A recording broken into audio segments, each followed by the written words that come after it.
మనకి సనాతన ధర్మంలో ఈ ఆశ్రమ ప్రవేశము అనేటటువంటిది ఉత్తినే పెట్టలేదు. ఈ ఆశ్రమ ప్రవేశాన్ని ఎందుకు మారుస్తూ ఉంటారంటే, ఇంద్రియాల్ని జయించాలి అంటే ఇంద్రియాలకి మేత వేసేయాలి, ధర్మబద్ధంగా వేయాలి మేత వేసి. నువ్వు నిజంగా చెప్పు, ఏమి సుఖాన్ని అందులో చూస్తున్నావు నువ్వు అని అడగాలి. అలా ప్రశ్న వెయ్యగా అవి కొన్నాళ్ళకి పరిశీలన అలవాటు చేసుకుని మనసు అంటుంది, నిజంగా ఏముంటుంది ఇందులో సుఖం అంటుంది. అంటే నేను చెప్తున్న మాటని ఏదో ఒక్క విషయానికి అన్వయం చేయకండి. నేను చెప్పేది ఏ విషయమైనా అంతే. ఒక మధుర పదార్థాన్ని భుజించడం, లేకపోతే ఏదో ఎప్పుడు విహారం చేస్తూ ఉండాలనేటటువంటి కోరిక, లేకపోతే భార్య సంతానములందు వ్యామోహంతో ఉండడం, బాగా పరిశీలనం చేస్తుంటే ఏమవుతుందంటే, ఇవన్నీ ఏముందండి పెద్ద విషయం ఏమిటి ఇందులో, ఏమిటి సుఖం ఇందులో, ఇవాళ సుఖం రేపటితో కల్లా ఉంటుంటుంది అనిపిస్తుంది. అలా అనిపిస్తే ఏమవుతుందంటే మీకు దాని యందు వ్యామోహం తెగుతుంది. ఇదే అన్నమాచార్యులు వారు అంటారు, నేను కోసుకుందామంటే తెగవి కట్లు, నువ్వు కొయ్యాలి ఈ కట్లు అంటారు. అంటే ఈశ్వరానుగ్రహము చేత ఆ వైరాగ్య సంపత్తి రావాలి. ఆ వైరాగ్య సంపత్తి వచ్చి ఒక్కొక్క ఆశ్రమంలో ఒక్కొక్క ధర్మాన్ని తీసుకుంటూ తను పండుతాడు. పండి చివరికి మనుష్య జన్మలో ఈశ్వరుణ్ణి చేరుకునేటటువంటి ప్రయత్నంలో కృతకృత్యుడు కావాలి. ఒకవేళ అలా కాలేకపోయినా కనీసం ఏమిటంటే ఇంతకన్నా ఉత్తమమైన స్థితిలో వచ్చే జన్మలో పుట్టగలగాలి. అంటే ప్రయత్నం ఎలా ఉండాలి అంటే, ఈ జన్మలో అనుష్ఠానమునకు ఏ ఆలంబనం మీకు దొరకలేదో ఆ ఆలంబనం పుట్టుక చేత మీకు లభించాలి. అంటే ఏ వేదాంగములు చదువుకున్నటువంటి ఒక పరమ భక్తుడైనటువంటి మహాపురుషుడు కడుపున పుట్టి చిన్నతనంలోనే ఆయన ఇంట్లో ఆయన కొడుకుగా పెరుగుతూ ఆయన ఒళ్ళో కూర్చుని వేదాంగములు నేర్చుకుని ఈశ్వరుణ్ణి అనుష్ఠించి చక్కగా ధర్మబద్ధమైనటువంటి జీవితం చేత జీవితాన్ని పండించుకునేటటువంటి అదృష్టం వచ్చే జన్మకి కలిగేటట్టుగా ఉపాసన ఈ జన్మలో నడవవలసి ఉంటుంది. లేకపోతే తిరియక్కుల్లో వెళ్ళిపోతాడు. పెద్ద సమస్య ఎక్కడ వస్తుంది. తిరియక్కంటే మీరు ఎప్పుడో ఒకటే గుర్తుపెట్టుకోండి, తిరియక్కంటే వెన్నుపాము పైకి లేచే అవకాశం లేని దానికి తిరియక్ అని పేరు. అడ్డంగానే ఉంటుంది, పుట్టినది మొదలు చనిపోయే వరకు దాని పెరుగుదల భూమికి అడ్డంగా ఉంటే తిరియక్ అంటారు. రాముణ్ణి అనుగమించి, రాముణ్ణి ప్రేమించి, రాముణ్ణి సంతోషపెట్టి, రాముడితో కలిసి జీవితాన్ని పంచుకుని త్రికరణ శుద్ధిగా రాముని యందు హృదయం ఉంచుకున్నటువంటి సీతమ్మ తల్లి యొక్క పాతివ్రత్య ప్రభావమే అవతార ప్రయోజనమైన రావణ సంహారమునకు ప్రాతిపదిక కాబోతోంది. ఇది చెప్పకుండా చెప్పడం అయోధ్యకాండ చివర సీతమ్మ తల్లి అనసూయమ్మ చేత సత్కరింపబడడం. ఇప్పుడు దండకారణ్యంలోకి ప్రవేశించారు సీతారామ లక్ష్మణులు. ఆ దండకారణ్యంలో తాపసుల యొక్క ఆశ్రమములను చూస్తున్నారు, మునుల యొక్క ఆశ్రమములను. అది ఎక్కడ ఎలా ఉండాలో అలా ఉంటే అందం. మీరు ఆలోచించండి, అందం అన్న మాట మనకు ఎలా అనిపిస్తుందంటే, ఎక్కడ ఎలా ఉండాలో అలా ఉంటేనే అందంగా ఉంటుంది. ఇప్పుడు ఒక వృద్ధుడు ఉన్నాడు అనుకోండి, ఆయన ఇంట్లో ఉన్న వానప్రస్తుగా జీవితం గడుపుతున్నాడు అనుకోండి, అందంగా ఉంటుంది. ఒక యవ్వనంలో ఉన్న యువకుడు ఉన్నాడు అనుకోండి, అతను ఈశ్వరుణ్ణి నమ్ముకుని తన ప్రయత్నం తాను చేస్తూ ఈశ్వరుడి మీద భారం ఉంచుతూ రెండింటినీ సమన్వయం చేసుకుంటూ సంతానాన్ని కని పితృగుణాన్ని తీర్చుకుంటూ గ్రంథపఠనం చేస్తూ అనుష్ఠానం చేస్తూ అర్థ సంపాదన చేస్తూ ఇవన్నీ చేస్తుంటే యువకుడికి బాగుంటుంది. ఎవరు ఎలా ఉంటే అది అందంగా ఉంటుంది. అలా కాకుండా ఒకలా ఉండవలసిన వారు ఒకలా ఉన్నారనుకోండి, మీకు అది అందంగా ఏమనిపించదు, అది కొంచెం తేడాగా అనిపిస్తుంది. ఒక బ్రహ్మచారి ఎలా ఉండాలో అలా ఉంటేనే అందంగా ఉంటుంది. ఒక గృహస్థు ఎలా ఉండాలో అలా ఉంటేనే అందంగా ఉంటుంది. ఒక సన్యాసి ఎలా ఉండాలో అలా ఉంటేనే అందంగా. అంతేకాని సన్యాసి గృహస్థులో ఉన్నా, గృహస్థు బ్రహ్మచారిలో ఉన్నా, బ్రహ్మచారి సన్యాసిలో ఉన్నా అది బాగుండదు. ఎవరు ఎలా ఉండాలో అలా ఉండాలి. ఆ ఉండడం అన్నదానికే నిష్ఠ అని పేరు. అలా ఉండడమే నిష్ఠ, అలా ఉండడమే శ్రద్ధ. అది శాస్త్రమునందు తాను ఆ ఆశ్రమంలో ఉండడానికి ఉన్నటువంటి ప్రయోజనాన్ని సిద్ధింప చేసుకునేటటువంటి ప్రయత్నం. మనకి సనాతన ధర్మంలో ఈ ఆశ్రమ ప్రవేశము అనేటటువంటిది ఉత్తినే పెట్టలేదు. ఈ ఆశ్రమ ప్రవేశాన్ని ఎందుకు మారుస్తూ ఉంటారంటే, ఇంద్రియాల్ని జయించాలి అంటే ఇంద్రియాలకి మేత వేసేయాలి, ధర్మబద్ధంగా వేయాలి మేత వేసి. నువ్వు నిజంగా చెప్పు, ఏమి సుఖాన్ని అందులో చూస్తున్నావు నువ్వు అని అడగాలి. అలా ప్రశ్న వెయ్యగా వెయ్యగా వెయ్యగా వెయ్యగా అవి కొన్నాళ్ళకి పరిశీలన అలవాటు చేసుకుని మనసు అంటుంది నిజమే, ఏముంటుంది ఇందులో సుఖం అంటుంది. అంటే నేను చెప్తున్న మాటని ఏదో ఒక్క విషయానికి అన్వయం చేయకండి. నేను చెప్పేది ఏ విషయమైనా అంతే. ఒక మధుర పదార్థాన్ని భుజించడం, లేకపోతే ఏదో ఎప్పుడు విహారం చేస్తూ ఉండాలనేటటువంటి కోరిక, లేకపోతే ఆ భార్య సంతానములందు వ్యామోహంతో ఉండడం, బాగా పరిశీలనం చేస్తుంటే ఏమవుతుందంటే, ఇవన్నీ ఏముందండి పెద్ద విషయం ఏమిటి ఇందులో, ఏమిటి సుఖం ఇందులో, ఇవాళ సుఖం రేపటి దుఃఖంలా ఉంటుంటుంది అనిపిస్తుంది. అలా అనిపిస్తే ఏమవుతుందంటే మీకు దాని యందు వ్యామోహం తెగుతుంది. ఇదే అన్నమాచార్యుల వారు అంటారు, నేను కోసుకుందామంటే తెగవి కట్లు, నువ్వు కొయ్యాలి ఈ కట్లు అంటారు. అంటే ఈశ్వరానుగ్రహము చేత ఆ వైరాగ్య సంపత్తి రావాలి. ఆ వైరాగ్య సంపత్తి వచ్చి ఒక్కొక్క ఆశ్రమంలో ఒక్కొక్క ధర్మాన్ని తీసుకుంటూ తను పండుతాడు. పండి చివరికి మనుష్య జన్మలో ఈశ్వరుణ్ణి చేరుకునేటటువంటి ప్రయత్నంలో కృతకృత్యుడు కావాలి. ఒకవేళ అలా కాలేకపోయినా కనీసంలో కనీసం ఏమిటంటే ఇంతకన్నా ఉత్తమమైన స్థితిలో వచ్చే జన్మలో పుట్టగలగాలి. అంటే ప్రయత్నం ఎలా ఉండాలి అంటే, ఈ జన్మలో అనుష్ఠానమునకు ఏ ఆలంబనం మీకు దొరకలేదో ఆ ఆలంబనం పుట్టుక చేత మీకు లభించాలి. అంటే ఏ వేదాంగములు చదువుకున్నటువంటి ఒక పరమ భక్తుడైనటువంటి మహాపురుషుడు కడుపున పుట్టి చిన్నతనంలోనే ఆయన ఇంట్లో ఆయన కొడుకుగా పెరుగుతూ ఆయన ఒళ్ళో కూర్చుని వేదాంగములు నేర్చుకుని ఈశ్వరుణ్ణి అనుష్ఠించి చక్కగా ధర్మబద్ధమైనటువంటి జీవితం చేత జీవితాన్ని పండించుకునేటటువంటి అదృష్టం వచ్చే జన్మకి కలిగేటట్టుగా ఉపాసన ఈ జన్మలో నడవవలసి ఉంటుంది. లేకపోతే తిరియక్కుల్లో వెళ్ళిపోతాడు. పెద్ద సమస్య ఎక్కడ వస్తుంది. తిరియక్కంటే మీరు ఎప్పుడో ఒకటే గుర్తుపెట్టుకోండి, తిరియక్కంటే వెన్నుపాము పైకి లేచే అవకాశం లేని దానికి తిరియక్ అని పేరు. అడ్డంగానే ఉంటుంది, పుట్టినది మొదలు చనిపోయే వరకు దాని పెరుగుదల భూమికి అడ్డంగా ఉంటే తిరియక్ అంటారు. అటువంటి తిరియక్కులలోకి వెళ్ళిపోతాడు. కాబట్టి ఇప్పుడు దండకారణ్యంలో తాపసుల యొక్క ఆశ్రమములను చూస్తూ వెళుతున్నారు రామచంద్రమూర్తి. ప్రవిశ్యతు మహారణ్యం దండకారణ్యమాత్మవాన్ దదర్శ రామో దుర్ధర్ష తాపసాశ్రమ మండలం. దండకారణ్యమునందు ప్రవేశించినటువంటి రాముడు తిరుగులేని మహావీరుడు, ధైర్యశాలి. అటువంటి వాడు ఆ తాపసుల యొక్క ఆశ్రమాలన్నిటినీ కూడా చూస్తున్నాడు. కుశచీర పరిక్షిప్తం బ్రహ్మ్యాలక్ష్మ్యా సమావృతం యథా ప్రదీప్తం దుర్దర్శం గగనే సూర్యమండలం. అక్కడ ఉన్నటువంటివి కుశచీర పరిక్షిప్తం, ఎక్కడ చూసినా దర్భలు కనపడుతున్నాయి. దర్భలు కనపడుతున్నాయి అంటే అర్థం ఏంటంటే కర్మానుష్ఠానం బాగా జరుగుతోంది అని గుర్తు. పరమ భక్తితో కూడినటువంటి కర్మాచరణమే చివరికి జ్ఞానంగా మారిపోతుంది. అయితే భక్తితో కూడిన కర్మాచరణము ఎప్పుడు జ్ఞానం అవుతుంది అని మీరు నన్ను అడిగారు అనుకోండి, ఆ ప్రశ్నకి జవాబు మాత్రం ఉండదు. అది నేను కాదు, సశాస్త్రీయంగా చెప్పడం చాలా కష్టం. భక్తితో కర్మాచరణ మీరు చేసుకుంటూ వెళ్ళడమే. అందుకే మీరు ఏది చేస్తున్నా మీరు అది ఎందుకు చేస్తున్నారో మీకు తెలిసి ఉండాలి. భక్తితో కూడిన కర్మాచరణము అన్న మాటకు అర్థం ఏమిటో తెలుసా అండి? సంస్కరణ ఎవరికి? అవయవములకు ఉండదు. మీరు బాగా గుర్తుపెట్టుకోండి, వాటికి శౌచం ఉంటుంది అంతే. ఇప్పుడు నా శరీరములకు ఏముంటుంది? శౌచమును సిద్ధింపచేయాలి. దీనికి శౌచం కలగాలంటే ఏం చేయాలి? స్నానం చేయాలంతే. స్నానం చేస్తే దీనికి శౌచం వస్తుంది. మనసుకి స్నానం చేయిస్తారా? కుదరదు. మరి మనసుకి ఎలా వస్తుంది శౌచం? సంస్కారము చేత వస్తుంది. సంస్కారము దేని చేత వస్తుంది?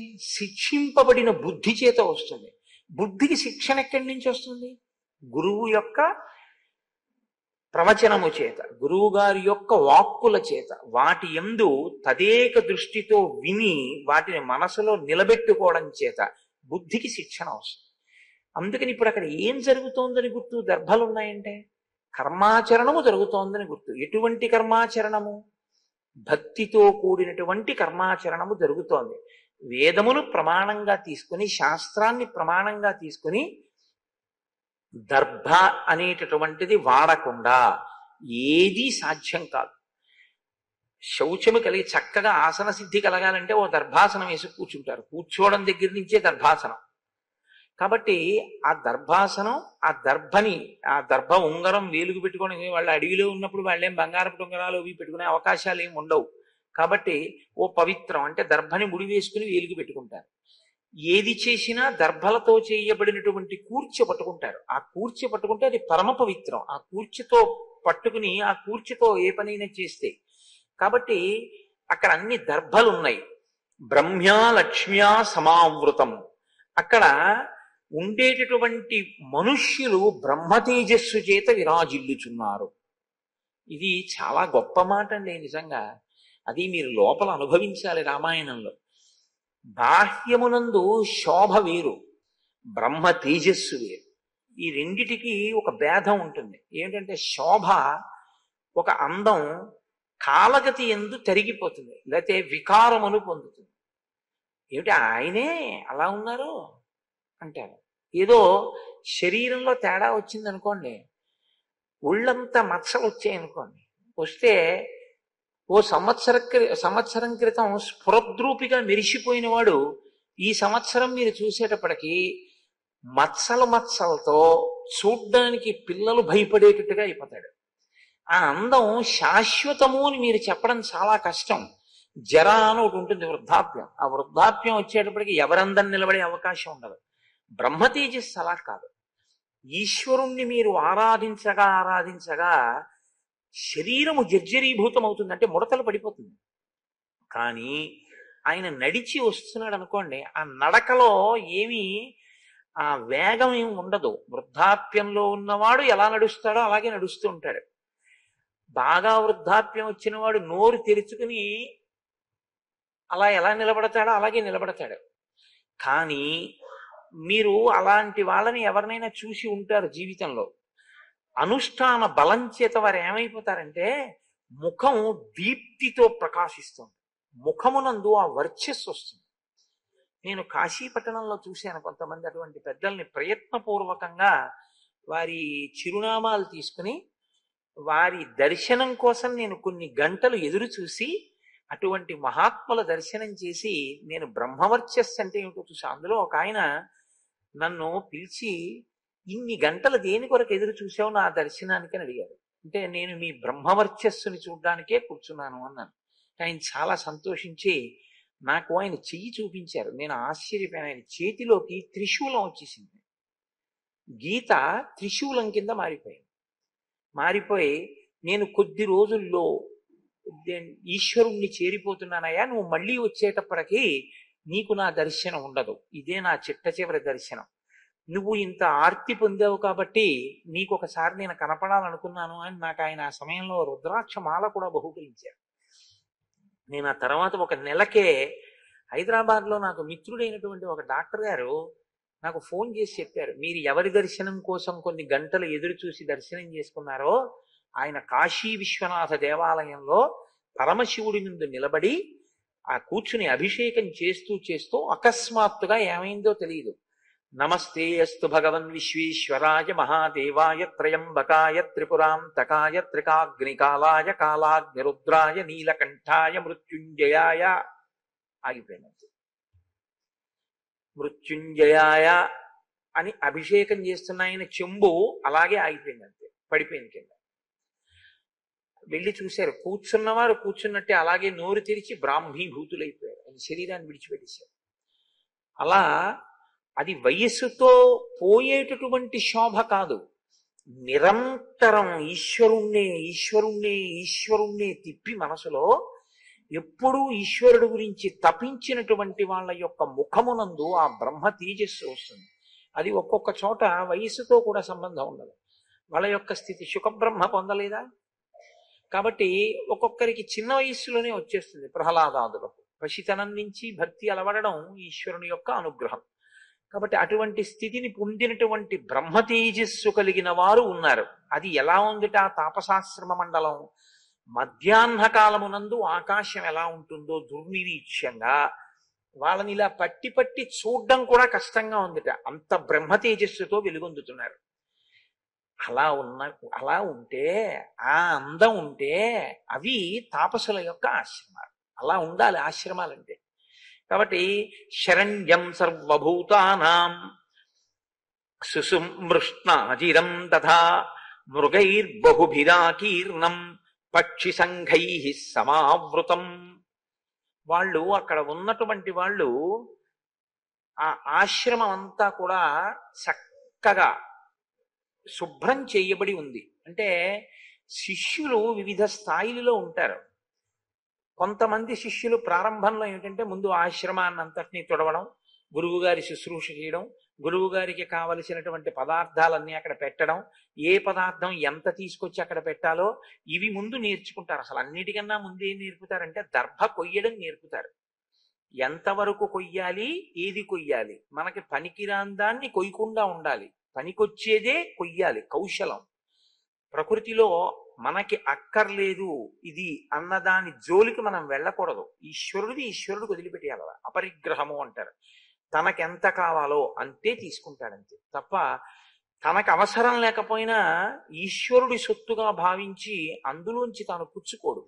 దీన్ని అపరిగ్రహము అంటారు. అపరిగ్రహం చేతనే ఈ దేశం సుసంపన్నమై ఉండేది ఒకప్పుడు. ఎందుకంటే తనకు అక్కర్లేదు, ఇంకా తను తీసుకుని దాచేవాడు కాదు. తనకెంతవరకు అవసరమో అంతవరకే వాడుకునేవారు ప్రకృతి వనరుల్ని. కాబట్టి అక్కడ ఉండేటటువంటి వాళ్ళందరూ కూడా శరణ్యం సర్వభూతానాం, సర్వభూతములకు కూడా సురక్షితమైనటువంటి నివాస భూమి. అంటే వాళ్ళు జీవహింస చెయ్యరు, దేని జోలికి వెళ్ళరు, దేన్ని హింస చెయ్యరు. కాబట్టి అన్నీ అక్కడికి చేరిపోతాయి.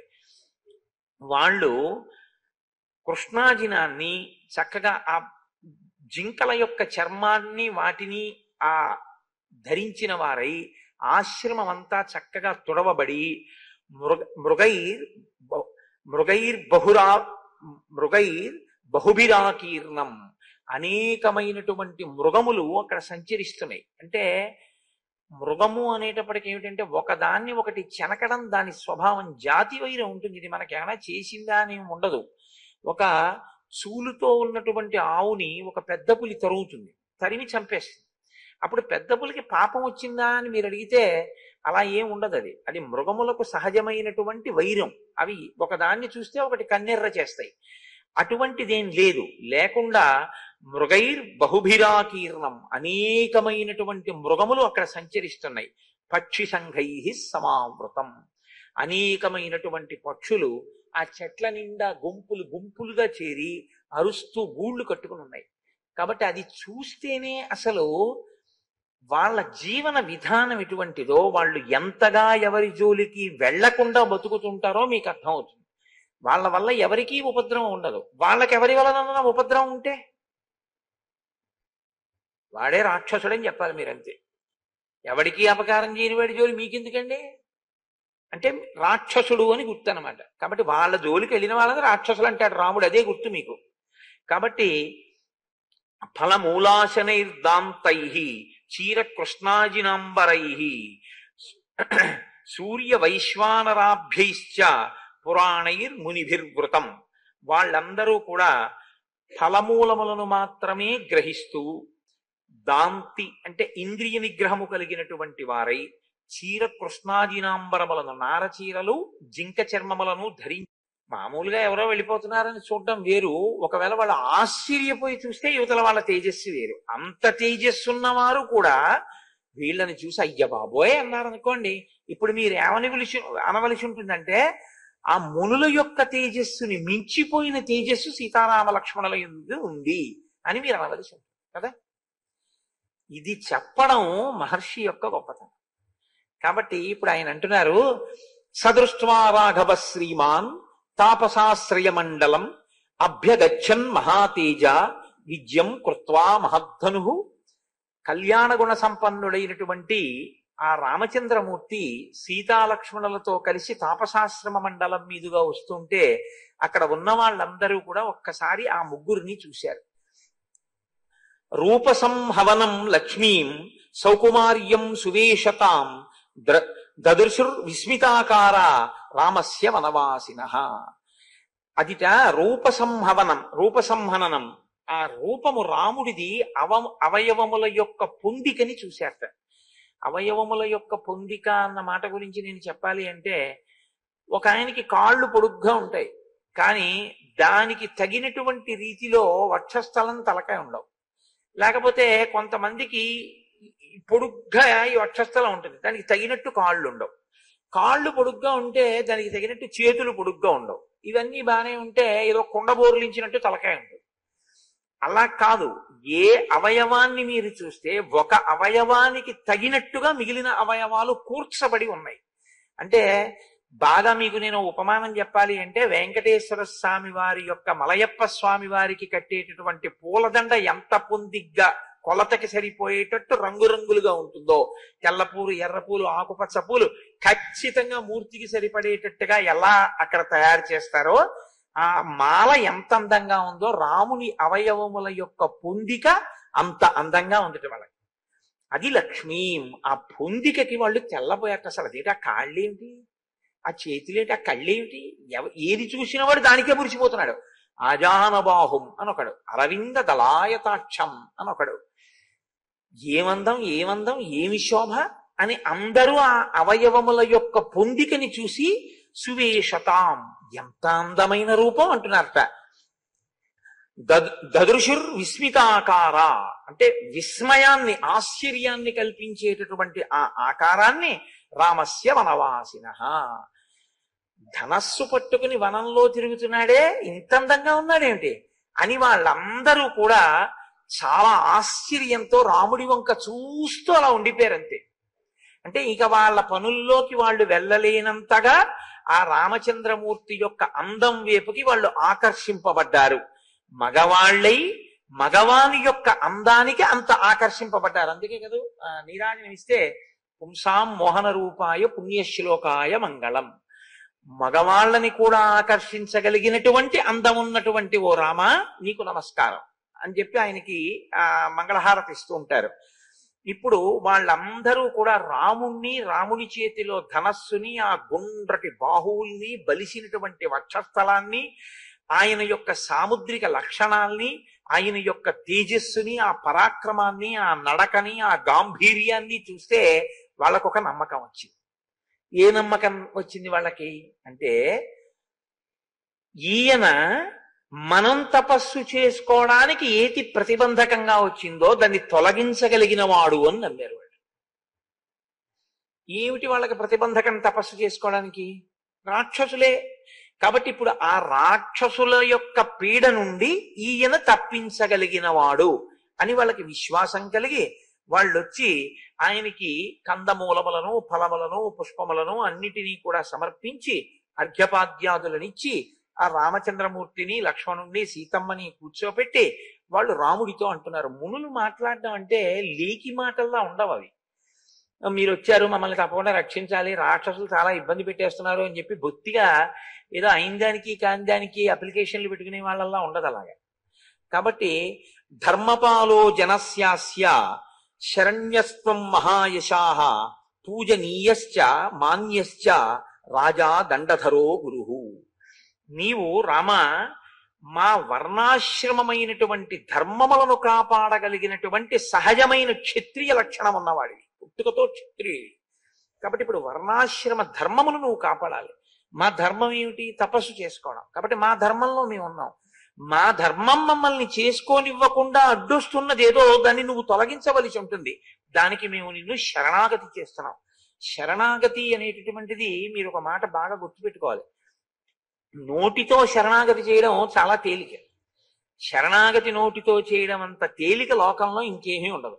ఎందుకో తెలుసా అండి? శ్రీ వెంకటేశ చరణం శరణం ప్రపద్యే అనో 10 మాటలు అనడం చాలా తేలిక.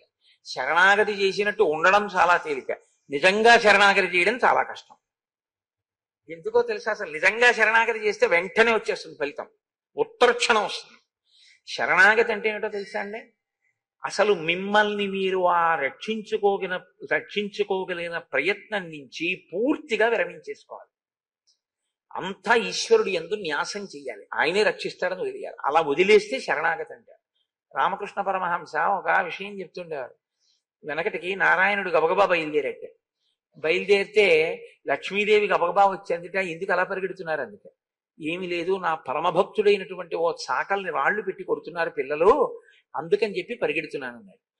ఆయన ఏదో పాపం చాకలు, ఆయన బట్టలు ఆరేసుకుంటున్నాడు, ఆయన ఏదో జుట్టు అవి పెరిగిపోయి పిచ్చేళ్ళ ఉంటాడని పిల్లలు వచ్చి ఆ ఏటి ఒడ్డున ఆయన మీద రాళ్ళు ఇస్తున్నాడు. అతను నారాయణ నారాయణ నారాయణ అంటున్నాడు, నేను రక్షించాలి, తనని తాను రక్షించుకోకుండా తన రక్షణ భారము నా యందు న్యాసం చేశాడు, అందుకు పరిగెడుతున్నాను అన్నాడు. అని అక్కడ దాకా పరిగెత్తి వెనక్కి వచ్చేసాడు. ఏం వచ్చేసారు అంది లక్ష్మీదేవి. అతను ఓ రాయేశాడు అన్నాడు.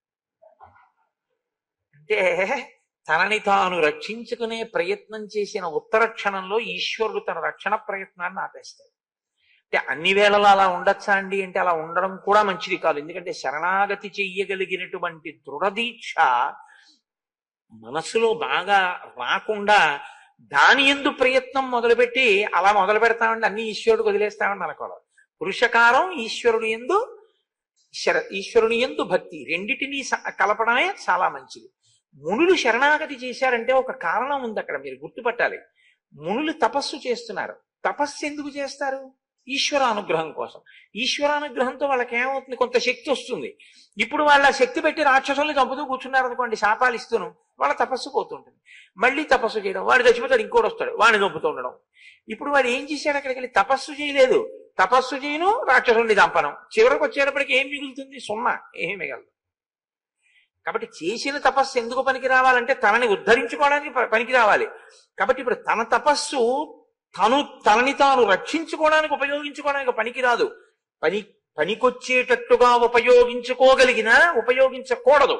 కాబట్టి ఇప్పుడు ఈశ్వరుణ్ణి శరణాగతి చేశారు, నువ్వు మమ్మల్ని రక్షణ చెయ్యాలి, కాబట్టి రామ నువ్వు మమ్మల్ని కాపాడవలసింది అంటూ వాళ్ళన్నారు. ఇంద్రస్యేహ చతుర్భాగ ప్రజా రక్షతి రాఘవ, రాజా తస్మాత్ వరాన్ భోగాన్ భుంక్తే లోక నమస్కృత.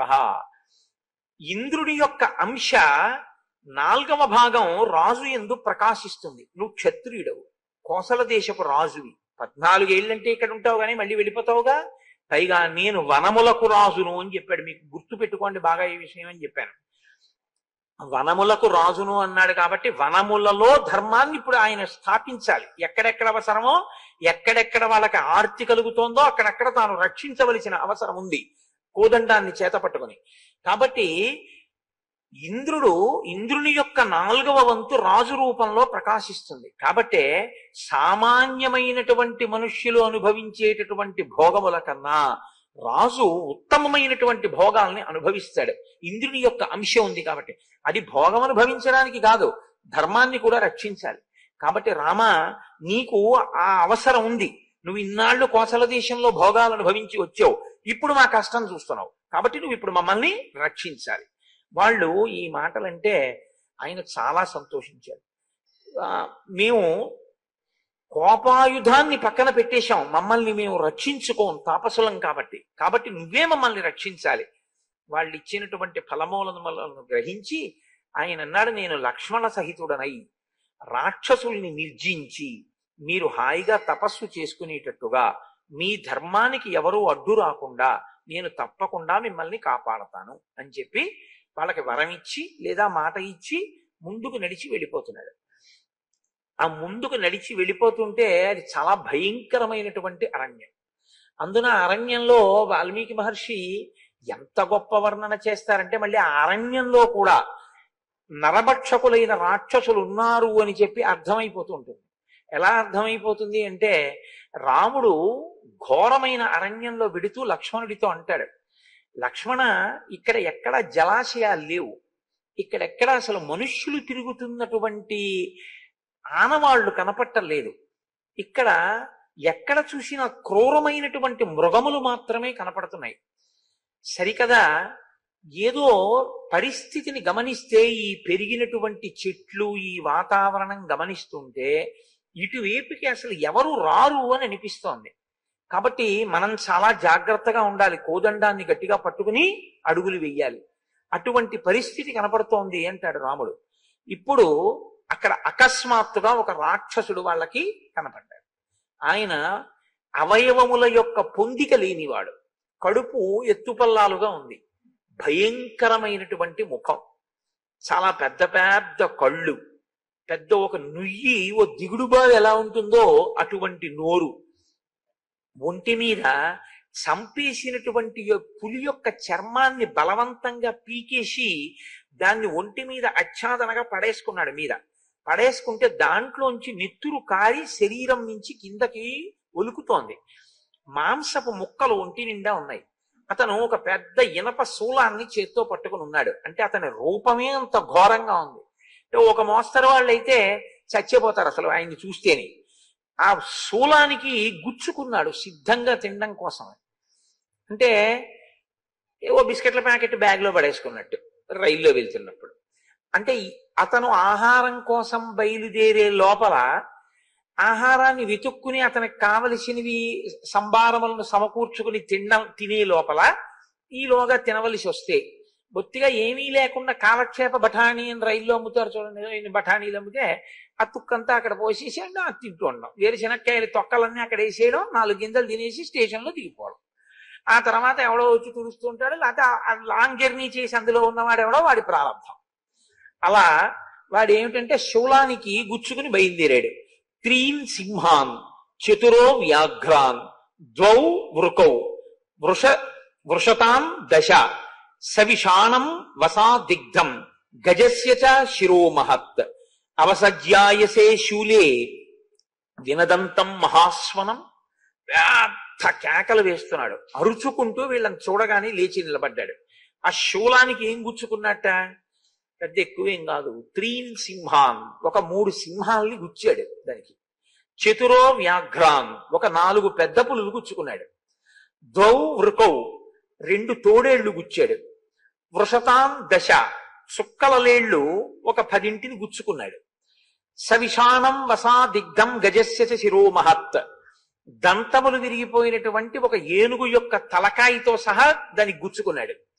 ఇప్పుడు పెద్ద కేకలేస్తూ శూలం పట్టుకుని వస్తున్నాడు. అంటే దీంట్లో ఉన్నవి ఏదో మొక్కజొన్న పొత్తు తిన్నట్టు గింజలు ఇలా ఇలా అంటూను ఒక్కొక్కటి తీసి నోట్లో పడేసుకుంటూ తిరుగుతూ ఉంటాడు అనమాట. అంటే మా చిన్నతనంలో ఒక ఆయన ఉండేవాడు.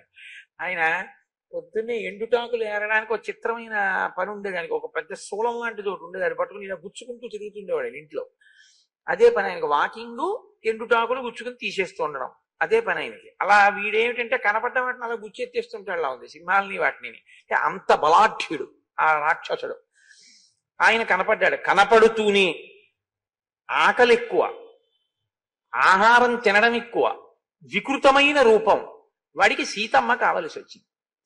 వాడు ఏం చేశాడంటే వీళ్ళిద్దరినీ వదిలేసి సీతమ్మని పట్టుకుని అమాంతం తీసుకుని ఒళ్ళో కూర్చోబెట్టుకుని ఆ వచ్చినటువంటి రామలక్ష్మణుల వంక చూసి అన్నాడు, అధర్మచారిణౌ పాపౌకౌ, మీరు అధర్మం కలిగినటువంటి వాళ్ళు, పాపమైనటువంటి జీవితం ఉన్నవాళ్ళు, మునివేషాలు కట్టుకుని భార్యతో ఎందుకు తిరుగుతున్నారు?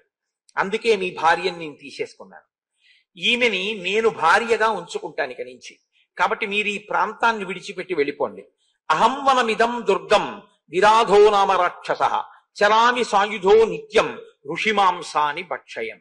నన్ను విరాధుడు అంటారు. నేను ఈ దుర్గమమైనటువంటి అరణ్యంలో తిరుగుతూ ఉంటాను. నేను ఋషుల మాంసం తినడం అనేటటువంటిది నాకు చాలా ఇష్టమైన పని. ఋషులు ఏం చేశారు లోకంలోనండి? ఇది ఒక చాలా గమ్మత్తైన విషయం. మీరు చూడండి, కొంచెం మీరు జాగ్రత్తగా పరిశీలన చేయండి. శాకాహారము మాంసాహారము అని 2 ఉంటాయిగా. దాని గురించి నేను పెద్ద వర్ణం ఏం చేయక్కర్లేదు. కాయగూరలు పళ్ళు ఆకులు తింటే శాకాహారం. సరే, మాంసాహారం మీకు నేను దాని గురించి పెద్ద ఉపన్యాసాలు ఏం చెప్పక్కర్లేదు. మాంసాహారము తినేటటువంటివి కూడా ఎప్పుడూ శాకాహారం తిననివి కూడా అలాంటి మాంసాహారులు ఎక్కువ శాకాహారమే తింటూ మాంసం తినని వాటి మాంసాన్ని ఇష్టపడతాయి. మీరు చూడండి, అదో విచిత్రం లోకంలో. ఒక మాంసాహారి ఉంది, అది మాంసం తప్ప ఎప్పుడు శాకాహారం తినదు. ఓ పెద్ద పులి ఉందనుకోండి, పెద్ద పులి ఎప్పుడైనా వంకాయలు వేస్తే తింటుందంటే, లేకపోతే 4 తోటకూర ఆకులు వేస్తే తింటుందా? అది ఎప్పుడు తినదు. యాపిల్ పళ్ళు బత్తాయి పళ్ళు అలాంటివి దానికి ఏం అక్కర్లేదు. దానికి ఎప్పుడూ మాంసమే కావాలి. మళ్ళీ మాంసం తినడంలో కూడా గమ్మత్తు ఏమిటో తెలుసా అండి? సింహం కానీ పులి కానీ ఇవి ఎప్పుడు ఏ మాంసం తినడానికి ఇష్టపడతాయి తెలుసా? లేళ్ళు, జింకలు, దుప్పులు, ఏనుగు వీటి మాంసం తింటాయి. అసలు మాంసం ఎప్పుడూ తినని శాకాహారులు ఉంటాయి చూసావా, వాటి మాంసం మాంసం ఒక్కటే తినే వాటికి రుచిగా ఉంటుంది. అసలు ఆ శాకాహారానికి ఉన్న గమ్మత్తు అది లోకంలో. అందుకని ఆ శాకాహారం తిని ఒళ్ళు చేసే ప్రాణుల్లో, మాంసాహారం తిని ఒళ్ళు చేసే ప్రాణుల్లో మీరు లెక్క వేసి చూస్తే శాకాహారం వల్ల బలం పొందినంత, శరీరం పొందినంత మాంసాహారం వల్ల ప్రాణులు పొందవు. సింహం ఉందండి, మాంసమే తింటుంది పుట్టినప్పటి నుంచి చచ్చిపోయే వరకు. ఏనుగంత ఎప్పుడన్నా అవుతుందా? ఎప్పుడు అవ్వదు. ఏనుగంత ఉన్నాడంటారు, ఏనుగు జీవితంలో ఎప్పుడూ ఓ గుడ్డు కూడా తిందాం. కానీ ఏనుగు ఏనుగే, అంతెత్తుంటుంది. శాకాహారం తిన్న ప్రాణి అంతెత్తుంటుంది. శాకాహారం తిన్న ప్రాణులు బుద్ధిబలంతో ఉంటాయి. మీకు అదో విచిత్రం. ఒక కుందేలు కానీ, ఒక ఏనుగు కానీ, ఒక లేడి కానీ, వీటికి లలిత కళల మీద కూడా వ్యామోహం ఉంటుంది. పాటలు అవి వింటాయి బాగా, అందుకే వేటగాడు పాట పాడితే జింకొస్తుంది. అది శాకాహారంలో ఈశ్వరుడు ఎక్కడో ఆ లక్షణాన్ని నిక్షేపించాడు. అంటే నేను మాంసాహారాన్ని నిరుత్సాహపరుస్తూ నేను ఏదో పక్షపాతంతో మాట్లాడడం నా ఉద్దేశ్యం కాదు. ఒక సత్యాన్ని ఆవిష్కరించడం వరకు మాత్రమే నా ప్రయోజనం. కాబట్టి ఇప్పుడు విరాధుడు అన్నాడు, నేను ఋషుల మాంసం తింటాను అన్నాడు. ఋషుల మాంసం తినడం ఎందుకు? అదేమిటి, పులులు సింహాలు అన్ని ఓచక పెట్టుకున్నాడుగా. అంటే వాడు ప్రత్యేకం వేటి కోసం పెడతాడంటే, ఇవన్నీ ఉంది తిరుగుతుంటే ఇలా గుచ్చెత్తుకు తింటాను, అక్కడికి వెళ్ళి మరీ తింటాను వాళ్ళని. ఎందుకో తెలుసా, వాళ్ళు కందమూలాలే తింటారు.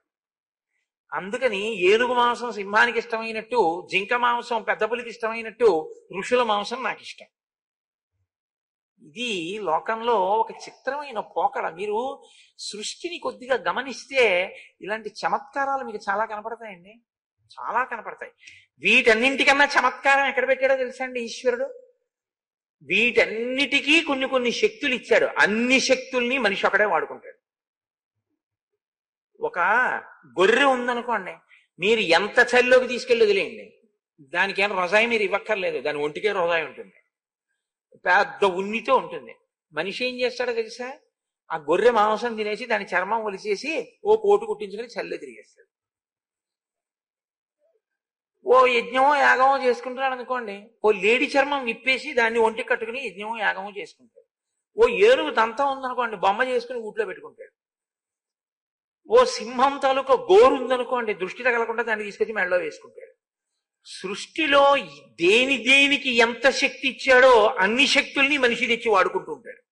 అన్ని ప్రాణుల మీద బుద్ధితో మనిషి గెలిచి తెచ్చుకుని ఆ సౌకర్యాలన్నీ మనిషి ఒక్కడే వాడుకుంటూ ఉంటాడు. ఒక్కొక్క దానికి ఒక్కొక్క శక్తినిస్తే అన్ని శక్తుల్ని వాడుకునేవాడు మనిషి ఒక్కడే సృష్టిలో. మీరు చూడండి ఎలా వాడుకుంటాడంటే, వాడి బుద్ధిబలం అటువంటిది. ఓ సముద్రం ఉందండి, అందులో ఉంది ఓ చేప, ఓ పెద్ద చేప సముద్ర మధ్యంలో పడుకుంది. దాని జన్మాంతరంలో అది అందులోనే చచ్చిపోతుంది తప్ప అది ఎప్పుడు ఒడ్డుకు రాదు. మీరు మనిషిని తీసుకెళ్లి సముద్ర మధ్యంలో పారాయండి, చచ్చి ఊరుకుంటాడు. కానీ వాడు ఓడ తయారు చేసుకుని చేపని చంపే కత్తి ఓడ కింద పెట్టి చేపని కోసుకుంటూ ఓడలో హాయిగా నిద్రపోతూ వాడు తన గమ్యస్థానానికి వెళ్ళిపోతాడు. సముద్రం నుంచి, భూమి మీద, సముద్రంలో, ఆకాశంలో అన్ని చోట్ల తిరుగుతూ అన్నిటికీ ఈశ్వరుడిచ్చిన సుఖాల్ని మనిషి అనుభవిస్తూ ఉంటాడు. ఇన్ని అనుభవించగలగడానికి ఉపయోగించుకునే ప్రజ్ఞ ఈశ్వరుణ్ణి చేరడానికి కూడా ఉపయోగించుకోవాలి. అక్కడ మాత్రం చిత్తశుద్ధి ఉండదు. అదే మనిషి యొక్క బుద్ధి ఎక్కడ వైక్లభ్యం చెందుతుంది అంటే అక్కడే వైక్లభ్యం చెందుతుంది. మిగిలినవన్నీ అడుగుతాడు, ఇదొక్కటే. కూర్చోవయా అన్నావు అనుకోండి, నా మోకాళ్ళ నొప్పులండి అంటే. పూజ చేయవయా అంటే పూజ చేయడు. చొక్కా విప్పవయా, చొక్కా విప్పడం. వాడికి ఈశ్వరుడికి సంబంధించినటువంటి విషయాలు తప్ప మిగిలినవన్నీ కావాలి. చొక్కా విప్పి నాయనా ఉత్తరీయం వేసుకుని కూర్చో పూజకి అన్నారు అనుకోండి, ప్రాణం పోయిన సహజంగా బనీంతో పుట్టిన వాళ్ళ బనీంతో కూర్చుంటానంటాడు పూజలో. సంకలో సెగ్గడ్డేస్తే తగ్గే వరకు విప్పు తిరుగుతాడు. సెగ్గడ్డపాటి చేయలా ఈశ్వరుడు పూజ.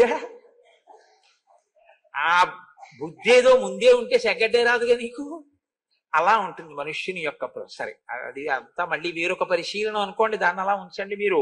అంటే ఋషుల మాంసం తింటాను నేనంటే అందులో అంత లోతుగా ఉంది, సృష్టిలోనే ఉంది అసలు ఆ విచిత్రమైన పోకడ.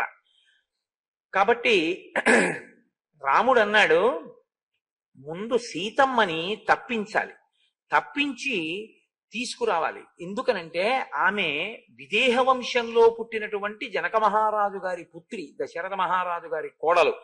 చూశావా లక్ష్మణ, ఎంత తొందరగా కైకమ్మ కోరిక తీరిపోయిందో అన్నాడు. బాధొచ్చినప్పుడు ఎంతటి నరుడైనా అలా అనకపోతే నరుడు ఎలా అవుతాడండి? రాముడి కథ నరుడి కథ అని నేను అన్నప్పుడు ఎంత తొందరగా కైకమ్మ మనసు తీరిందో అంటే రాజ్యం అకంటకం కావడానికి కదా అడవికి పంపింది. చూసావా, సీతమ్మని ఎత్తుకుపోయాడు, నా సగం బలం పోయింది, నిరుత్సాహం అయిపోయాను, ఇప్పుడు ఆ రాక్షసుడు తినేస్తాడు మన ఇద్దరిని, అయిపోయింది అక్కడతోటి, కైకమ్మ కోరిక తీరిపోయింది. చూసావా, రాజ్యం అకంటకం అయిపోయింది. ఇది రాముడు అంతటి వాడి నోట్లోంచి ఆ మాట వచ్చింది అంటే మీరు సహేతుకంగా దాన్ని అర్థం చేసుకోవాలి. రాముడు అలా అనడం ఏమిటండి అనకూడదు. రాముడు అలా అనడం ఏమిటండి అంటే రాముడిని ఈశ్వరుడిగా మీరు చూస్తున్నారని గుర్తు. అప్పుడు మీకు ఇంకా రామాయణంలో ధర్మాలు మీకు పనికిరావు. రాముణ్ణి నరుడిగా చూస్తేనే మీకు ఆ ధర్మాలు గుర్తొస్తాయి. ఇదన్న రాముడే గొప్ప ధర్మాన్ని కూడా చేస్తాడు. ఇప్పుడు మీరు అది పట్టుకోవలసి ఉంటుంది. ఇప్పుడు ఆయన అన్నాడు, పరస్పర్శాత్తు వైదేహ్య నదుఃఖతరమస్తి మే పితిర్వియోగాత్ సౌమిత్రే స్వరాజ్య హరణాత్ తథా. ఎంత కష్టం వచ్చిందో చూసావా అకస్మాత్తుగా లక్ష్మణ నాకు. పరస్పర్శాత్తు వైదేహ్య, నా కంటి ముందు పరుడైనటువంటి వాడు నా భార్యని చేతులతో పట్టుకు తీసుకెళ్లి ఒళ్ళో కూర్చోబెట్టుకుంటున్నాడు. నా దుఃఖతరమస్తిమే, నేను ఎంత దుఃఖంలో ఉన్నాను. పితిర్వియోగాత్ సౌమిత్రే, తండ్రి గారా మరణించాడు. స్వరాజ్య హరణాత్ తథా, రాజ్యమును పరిపాలించవలసినటువంటి నేను రాజ్యమును పోగొట్టుకున్నాను, ఇంత కష్టంలో ఉన్నాను అని ఆయన అన్న తర్వాత, అసలు ఆ విరాధుణ్ణి నువ్వు మమ్మల్ని ఇక్కడి నుంచి వెళ్ళిపో, మీ భార్యని నా భార్యగా స్వీకరిస్తానంటున్నావు కదా, మమ్మల్ని నువ్వెవరు మీరెవరని అడుగుతున్నావు కదా, మునుల వేషాల్లో తిరుగుతూ కోదండం ఎందుకు పట్టుకున్నారంటున్నావు కదా, మేము దశరథ మహారాజు గారి పుత్రులం, రామలక్ష్మణులం, మేము తండ్రి యొక్క మాట ప్రకారం అరణ్యంలో సంచరిస్తున్నాం, నువ్వెవరు అని అడిగారు. అదొకటి మాత్రం బాని చెప్పాడండో ఆయన. అన్నాడు, పుత్ర కిల జవస్యాహం మమ మాతా శతహ్రద విరాధయితి మా మాహు పృథివ్యాం సర్వరాక్షసాహ. నేను జవుడు అనబడేటటువంటి ఆయన యొక్క కుమారుణ్ణి, మా తల్లి శతహ్రద. నేను ఈ అరణ్యంలో తిరుగుతూ అన్నిటినీ తింటూ ఉంటాను, నన్ను విరాధుడు అని వీళ్ళందరూ పిలుస్తూ ఉంటారు. అంటే ఆయన పేరు ఆయన పెట్టుకున్నాడో ఏమో, మిగిలిన వాళ్ళు మాత్రం ఆయన్ని విరాధుడు విరాధుడు అని పిలుస్తూ ఉంటారు అని చెప్పుకున్నాడు. చెప్పుకుని ఆయన సీతమ్మని తీసుకుని వెళ్ళిపోయేటటువంటి ప్రయత్నంలో ఉండగా రామలక్ష్మణులు వార్చకూడదని అగ్నిశిఖల వంటి బాణములను ప్రయోగం చేస్తే ఆయన ఒక పెద్ద ఆవులింత ఆవలించేట. ఆవలించేటప్పటికి ఆ ఒంట్లోకి వెళ్ళిన బాణాలన్నీ కింద పడిపోయాయి అన్నారు. అంటే అంత బలాఢ్యుడు. సరే అయితే మాత్రం విడిచిపెడతారా? అనేకమైనటువంటి బాణములను ప్రయోగం చేసి అతన్ని దుఃఖపెట్టారు. దుఃఖపెట్టి ఆ కష్టపెడుతున్నటువంటి రాముణ్ణి ప్రత్యేకంగా సంహరించాలని తన చేతిలో ఉన్న శూలాన్ని పట్టుకుని పరుగు పరుగున వచ్చి ఆ శూలం పెట్టి కొట్టబోయాడు రాముణ్ణి. రాముడు వెంటనే తీవ్రమైన బాణములను ప్రయోగించి గాలిలోనే ఆ శూలాన్ని ముక్క ముక్కల కింద విరిచేశాడు. విరిచేస్తే ఆ విరాధుడికి కోపం వచ్చి సీతమ్మని విడిచిపెట్టి రామలక్ష్మణులు ఇద్దరినీ కూడా రెండు చేతులతోటి పైకెత్తి తన భుజాల మీద కూర్చోబెట్టుకుని అరణ్యంలోకి వెడుతున్నాడు. సీతమ్మ ఉండిపోయింది, రామలక్ష్మణుల్ని తీసుకెళ్లిపోతున్నాడు. సహజంగా సీతమ్మ ఆక్రందనం చేసింది, తన భర్తని మరిదిని తీసుకెళ్లిపోతున్నాడు. అప్పుడు రాముడు ఒక చేతిని తన యొక్క బలాన్ని ఉపయోగించి విరిచేశాడు ఆ విరాధుడికి. లక్ష్మణుడు ఒక బాహువుని ఖండించాడు, ఆయన కింద పడిపోయాడు. వాళ్ళ తమ ఖడ్గముల యొక్క ప్రహారముల చేత అతని శరీరాన్నంతటినీ కూడా ఖేదపడేటట్టు చేశారు. అప్పుడు అతను ఒక మాట అన్నాడు, నేను బ్రహ్మగారి యొక్క వరాన్ని పొందాను తపస్సు చేత, కాబట్టి నన్ను అస్త్రశస్త్రములు ఏవీ కూడా మరణం పొందేటట్టుగా చెయ్యలేవు, నేను దేనికి మరణం పొందను. కౌసల్యా సుప్రజా రామ తాతత్వం విదితో మయా వైదేహీ చ మహాభాగా లక్ష్మణశ్చ మహాయశాహ. నాకిప్పుడు అర్థమైంది, నువ్వు కౌసల్య యొక్క కుమారుడవైన రామచంద్రమూర్తివి, నీ భార్య వైదేహి అయిన సీతమ్మ, నీ తమ్ముడు లక్ష్మణమూర్తి. నేను నీ చేతిలోనే మరణించి శాపాన్ని పోగొట్టుకోవలసి ఉంది. ఏమిటి నాకు శాపం అంటారేమో. అపి శాపాదహం ఘోరాం ప్రవిష్టో రాక్షసీం తనుం తుంబురుర్నామ గంధర్వ శప్తో వైశ్రవణేన. నేను ఒకానొకప్పుడు తుంబురుడు అనబడేటటువంటి పేరు కలిగినటువంటి గంధర్వుణ్ణి. కానీ నేను రంభ అనబడేటటువంటి అప్సరసయందు కామోద్రిక్తుడనై వైశ్రవణుడు అంటే కుబేరుని యొక్క సభకి వెళ్ళనటువంటి కారణం చేత ఆగ్రహించినటువంటి కుబేరుడు నన్ను శపించాడు, నువ్వు భయంకరమైన రాక్షసుడిగా జన్మించు అని. అప్పుడు నేను ఆయన్ని అడిగాను, నాకు మళ్ళీ ఎలా శాప విమోచనం కలుగుతుంది అని అడిగాను. యదా దాశరథీ రామ త్వాం వధిష్యతి సంయుగే తదా ప్రకృతి మాపన్నో భవాన్ స్వర్గం గమిష్యతి. నీవు ఏనాడు దశరథపుత్రుడైనటువంటి రామచంద్రమూర్తి చేతిలో నిహతుడవుతావో ఆనాడు నీ యొక్క శాపం పోయి మళ్ళీ నువ్వు స్వర్గలోకానికి వస్తావు అని నాకు ఆనాడు శాప విమోచనాన్ని అనుగ్రహించాడు కుబేరుడు. కాబట్టి నేను మీ చేతిలో మరణిస్తే నేను మళ్ళీ తిరిగి ఊర్ధ్వలోకానికి అంటే నేను ఆ గంధర్వుడనై తిరిగి కుబేరుణ్ణి చేరుకుంటాను.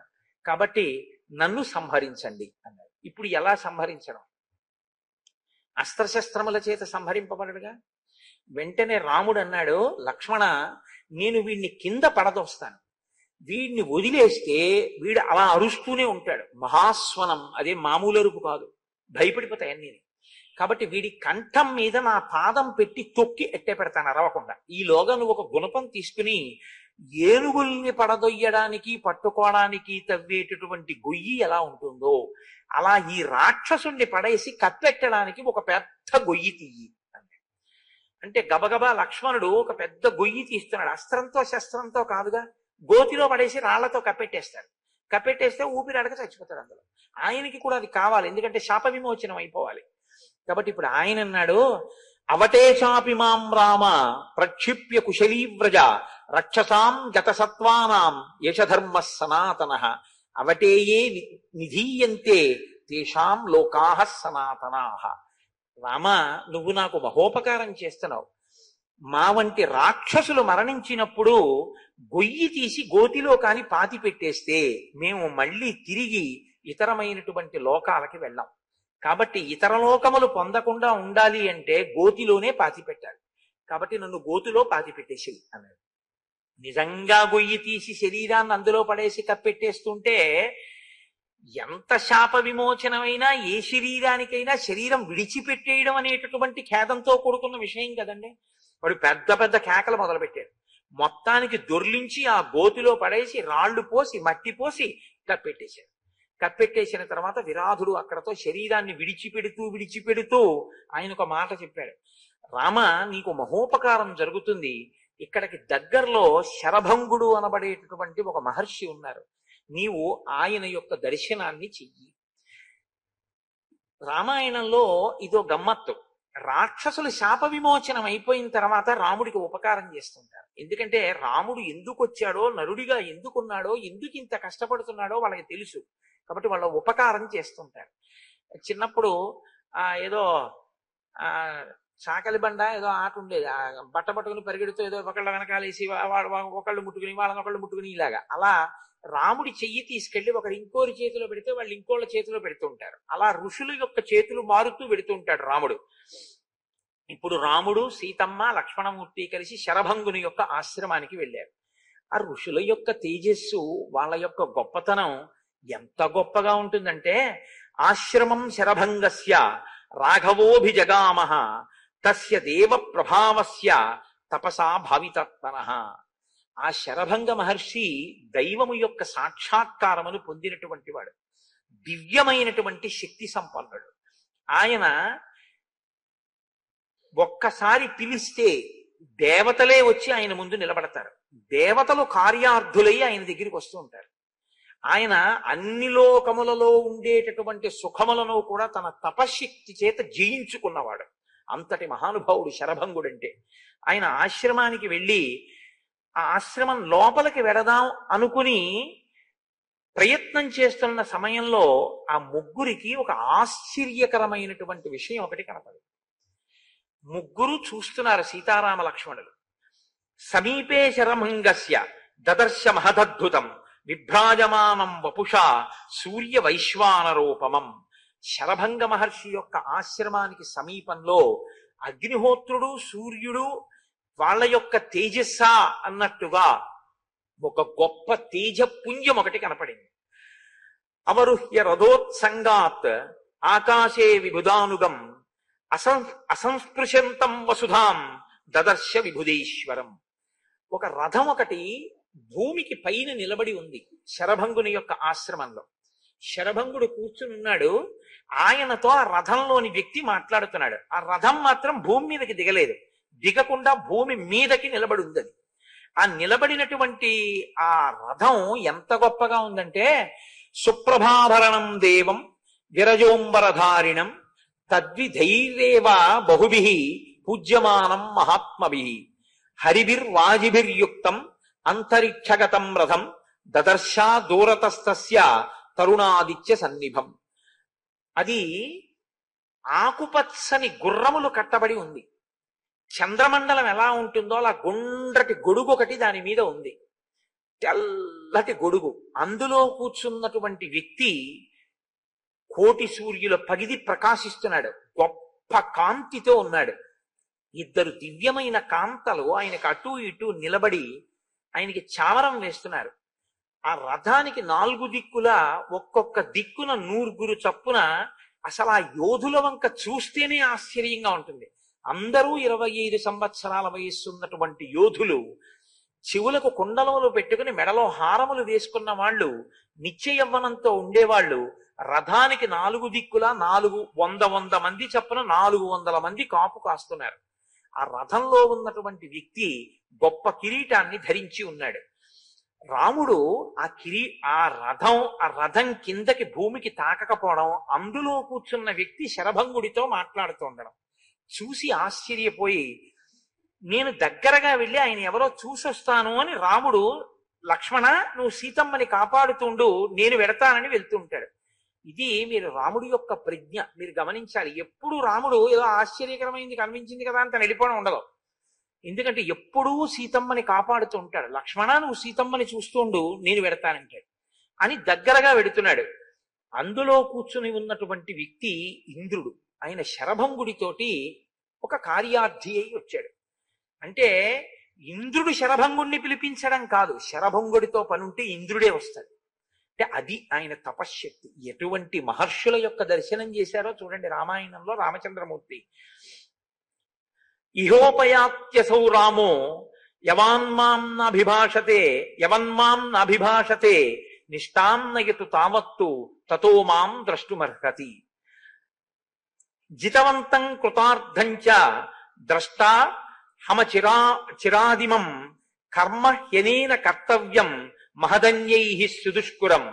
నేను కొద్ది కాలం పోయిన తరువాత రాముడితో మాట్లాడతాను. ఎవరు చెప్తున్నారు ఈ మాటలు? ఆ రథంలో కూర్చున్నటువంటి ఇంద్రుడి శరభంగుడితో చెప్తున్నాడు. ఎప్పుడు మాట్లాడతాట? జితవంతం కృతార్థంచ ద్రష్టాహమ చిరాదిమం. కొద్ది కాలంలోనే నేను ఈ రాముణ్ణి ఆయన అనుకున్నటువంటి కార్యాన్ని పూర్తి చేసుకున్న రాముడితో మాట్లాడతాను. ఆయన పెట్టుకున్నటువంటి పని అంత తేలికైనటువంటి పనేం కాదు. ఆయన కృతార్థుడవడం కోసం ఓ శరభంగ మహర్షి, నీవు ఆయనకి ఎటువంటి సమర్థతని ప్రకాశింపచెయ్యవలసి ఉంటుందో దాన్ని ఆయనకి నువ్వు కల్పించు. ఆ వస్తున్నటువంటి రాముడు నన్ను కాని చూస్తే, నేను రాముణ్ణి చూస్తే మాట్లాడకుండా ఉండడం బాగుండదు. కాబట్టి రాముడు దగ్గరికి వచ్చేటప్పటికే యవన్మాం అభిభాషతే, నేను ఇప్పుడు మాట్లాడకూడదు, కాబట్టి నేను ఇక్కడి నుంచి వెళ్ళిపోవాలి. ఎప్పుడు మాట్లాడతాను? నిష్టాన్నయతు తావత్తు, ఆయన కార్యం ఒకటి పెట్టుకుని ఉన్నాడు, దాన్ని జితవంతం కృతార్థంచ, ఆయన కృతార్థుడై ఆ కార్యాన్ని నెరవేర్చుకున్న తర్వాత తతో మాం ద్రష్టుమర్హతి, అప్పుడు నేను ఆయన్ని చూస్తాను. కాబట్టి నేను ఇప్పుడు గబగబా బయలుదేరిపోతున్నాను. కారణం ఏంటంటే రాముడు వచ్చేస్తున్నాడు శరభంగ మహర్షి అని వెళ్ళిపోయాడు. శరభంగ మహర్షి దగ్గరికి వెళ్ళు అని తుంబురుడు చెప్పడం, తుంబురుడు చెప్తే రాముడు రావడం, రాముడు రాకముందే ఇంద్రుడు రావడం, ఇంద్రుడు వచ్చి శరభంగుడితో మాట్లాడుతూ ఉండడం. అప్పటికి ముందే శరభంగుడు బహుశా ఏం చెప్పి ఉండాలంటే, రావణ సంహారం కోసం రాముడు అరణ్యవాసానికి వచ్చాడు కాబట్టి రామచంద్రమూర్తి ఈ రావణ వధ అనబడేటటువంటి కార్యాన్ని నిర్వహించడానికి కావలసినటువంటి సమర్థత మీ తపోముల యొక్క బలములు ఆయనకి ధారపోసి ప్రకాశింపచేయాలి. ఆయన యందు అంత శక్తి నిక్షేపించాలి. ఎందుకంటే రావణ సంహారం అంటే అంత తేలికైన విషయం కాదు. అంత ఉగ్రమైన తపస్సు చేసిన వాడు రావణుడు కూడా. కాబట్టి ఈ మాటలు బహుశా శరభంగుడితో ఇంద్రుడు చెప్పి ఉండాలి. రాముడు వచ్చేస్తున్నాడు కాబట్టి ఇంక నేను ఉండను అని ఇంద్రుడు అంతర్ధానం అయిపోయాడు. ఆ రథంతో వెళ్ళిపోయాడు. సీతాలక్ష్మణ సహితుడై రాముడు అక్కడికి వెళ్ళాడు. వెళ్ళి తస్య పాదౌచ సంగృహ్య రామ సీతాచ లక్ష్మణ నిషేధు సమనుజ్ఞాత లబ్ధవాసా నిమంత్రితాః. సీతాలక్ష్మణ సహితుడైనటువంటి రాముడు ఆ మహర్షి యొక్క పాదములకు నమస్కారం చేసి, నేను ఎక్కడ ఉండాలో, నాకు ఒక ఆశ్రమాన్ని ఎక్కడ నిర్మాణం చేసుకోవాలో నాకు చోటు చూపించవలసింది అని అడిగాడు. నేను ఇక్కడ మీతో ఒక విషయాన్ని ప్రస్తావన చేయవలసి ఉంటుంది.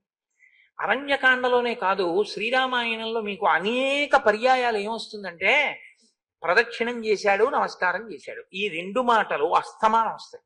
మీరు కిష్కింధకాండకి వెళ్ళండి, మిమ్మల్ని వదిలిపెట్టవు. అరణ్యకాండలో మిమ్మల్ని వదలవు, అయోధ్యకాండలో వదలవు, సుందరకాండలో వదలవు, యుద్ధకాండలో వదలవు. ఎప్పుడూ కనపడతాయి ఆ మాటలు. ప్రదక్షిణం, నమస్కారం, ఈ రెండూ కనపడతాయి. అయితే నేను మీతో ఒక విషయాన్ని చెప్పి ముందుకెడితే బాగుంటుంది. మనం నమస్కారం ఒకటి చేస్తూ ఉంటాం లోకంలో. ఈ నమస్కారం చెయ్యడం మంచిదే, నేను ఎప్పుడు కాదన్నా. నమస్కారం చేయడం దోషం అన్న మాట నేను కాదు, ఎవ్వరూ అనలేరు. కానీ నమస్కారం చెయ్యడం మంచిదేనా అంటే నమస్కారం చేయడం మంచిదే. కానీ నమస్కారం చెయ్యడం వల్ల మీరు ప్రయోజనం పొందాలి అంటే అసలు మీరు నమస్కారం ఎందుకు చేస్తున్నారో మీకు తెలిసి ఉండాలి. అలా తెలియని నమస్కారం మీరు చేస్తే ఏమవుతుందో తెలుసా అండి? ఆయన ఎవరో చేశారని నేను చేయడం అవుతుంది. ఎందుకు ఇలా అన్నావు నమస్కారానికి, ఇలా అనకుండా ఇలా అనకూడదా అని నేను అడిగాను అనుకోండి. ఇలా పెట్టకూడదా నమస్కారం? ఈ రెండు తలములే ఎందుకు కలపాలి, ఇలా కలపకూడదా, ఇలా కలిపి పెట్టకూడదా అని నేను అడిగాను అనుకోండి. మీకు ఆ నమస్కారం యొక్క వైశిష్ట్యం ఏమిటో, దాని ప్రయోజనం ఏమిటో తెలిస్తే ఎందుకు రాముడు అంత నమస్కారం చేస్తుంటాడో మీకు అర్థం అవుతుంది. అక్కడే రాముడు పెద్దల యొక్క అనుగ్రహాన్ని సంపాదిస్తుంటాడు. నమస్కారం అన్నది అనేక రకాలుగా ఉంటుంది. అంజలి అంటారు. అంజలి అంటే దోషిలి ఒగ్గి ఇలా ఉండడం, లేకపోతే ఇలా ఉండడం. ఇలా పెడితే మీరు ఈ రెండు తలములు ఇలా పూర్తిగా కలిపి ఇలా పెట్టడం వికృతంగా ఉంటుంది. ఇలా కలిపి ఈ రెండు బొటన వేళ్ళు కలిపి మీరు ఇలా పెడితే, నమస్కారం అన్న మాట ఎందుకు వాడతారంటే ఇవి 5 కర్మేంద్రియములకు గుర్తు, ఇది 5 జ్ఞానేంద్రియములకు గుర్తు. ఈ 5 కర్మేంద్రియాల్ని 5 జ్ఞానేంద్రియాల్ని కలిపి బుద్ధిస్థానమైనటువంటి శిరస్సుని కలిపి 11టిని మీ పాదముల దగ్గర న్యాసం చేస్తున్నాను. నేను మీ దగ్గర వంగాను, మీరు మహాత్ములని, కాబట్టి మీరు నన్ను అనుగ్రహించండి అని అడగడం నమస్కారానికి గుర్తు. అప్పుడు ఏమవుతుందంటే మీరు అనుగ్రహం పొందడానికి మీ మనసు సిద్ధంగా ఉంటుంది. లేకుండా మీరు కేవలం ఆ భంగిమ ఒకటే పెట్టారనుకోండి, దానివల్ల నేను మీతో అన్న మాట అదే, భంగిమ పెట్టగలరేమో కానీ మనసు సంస్కారాన్ని పొందదు. లేకపోతే ఏమై కూర్చుంటుందో తెలుసా అండి? ఇలా అంటారు. ఇలా అంటే ఏమవుతుందో తెలుసా? ఒక్క చేత్తో నమస్కారం చేశారనుకోండి, తెలిసో తెలియకో పూర్వపుణ్యాన్ని నశింపజేసేస్తారు దేవతలు. ఒక్క చేత్తో మీరు కానీ నమస్కారం చేస్తే పూర్వపుణ్యం నశిస్తుంది.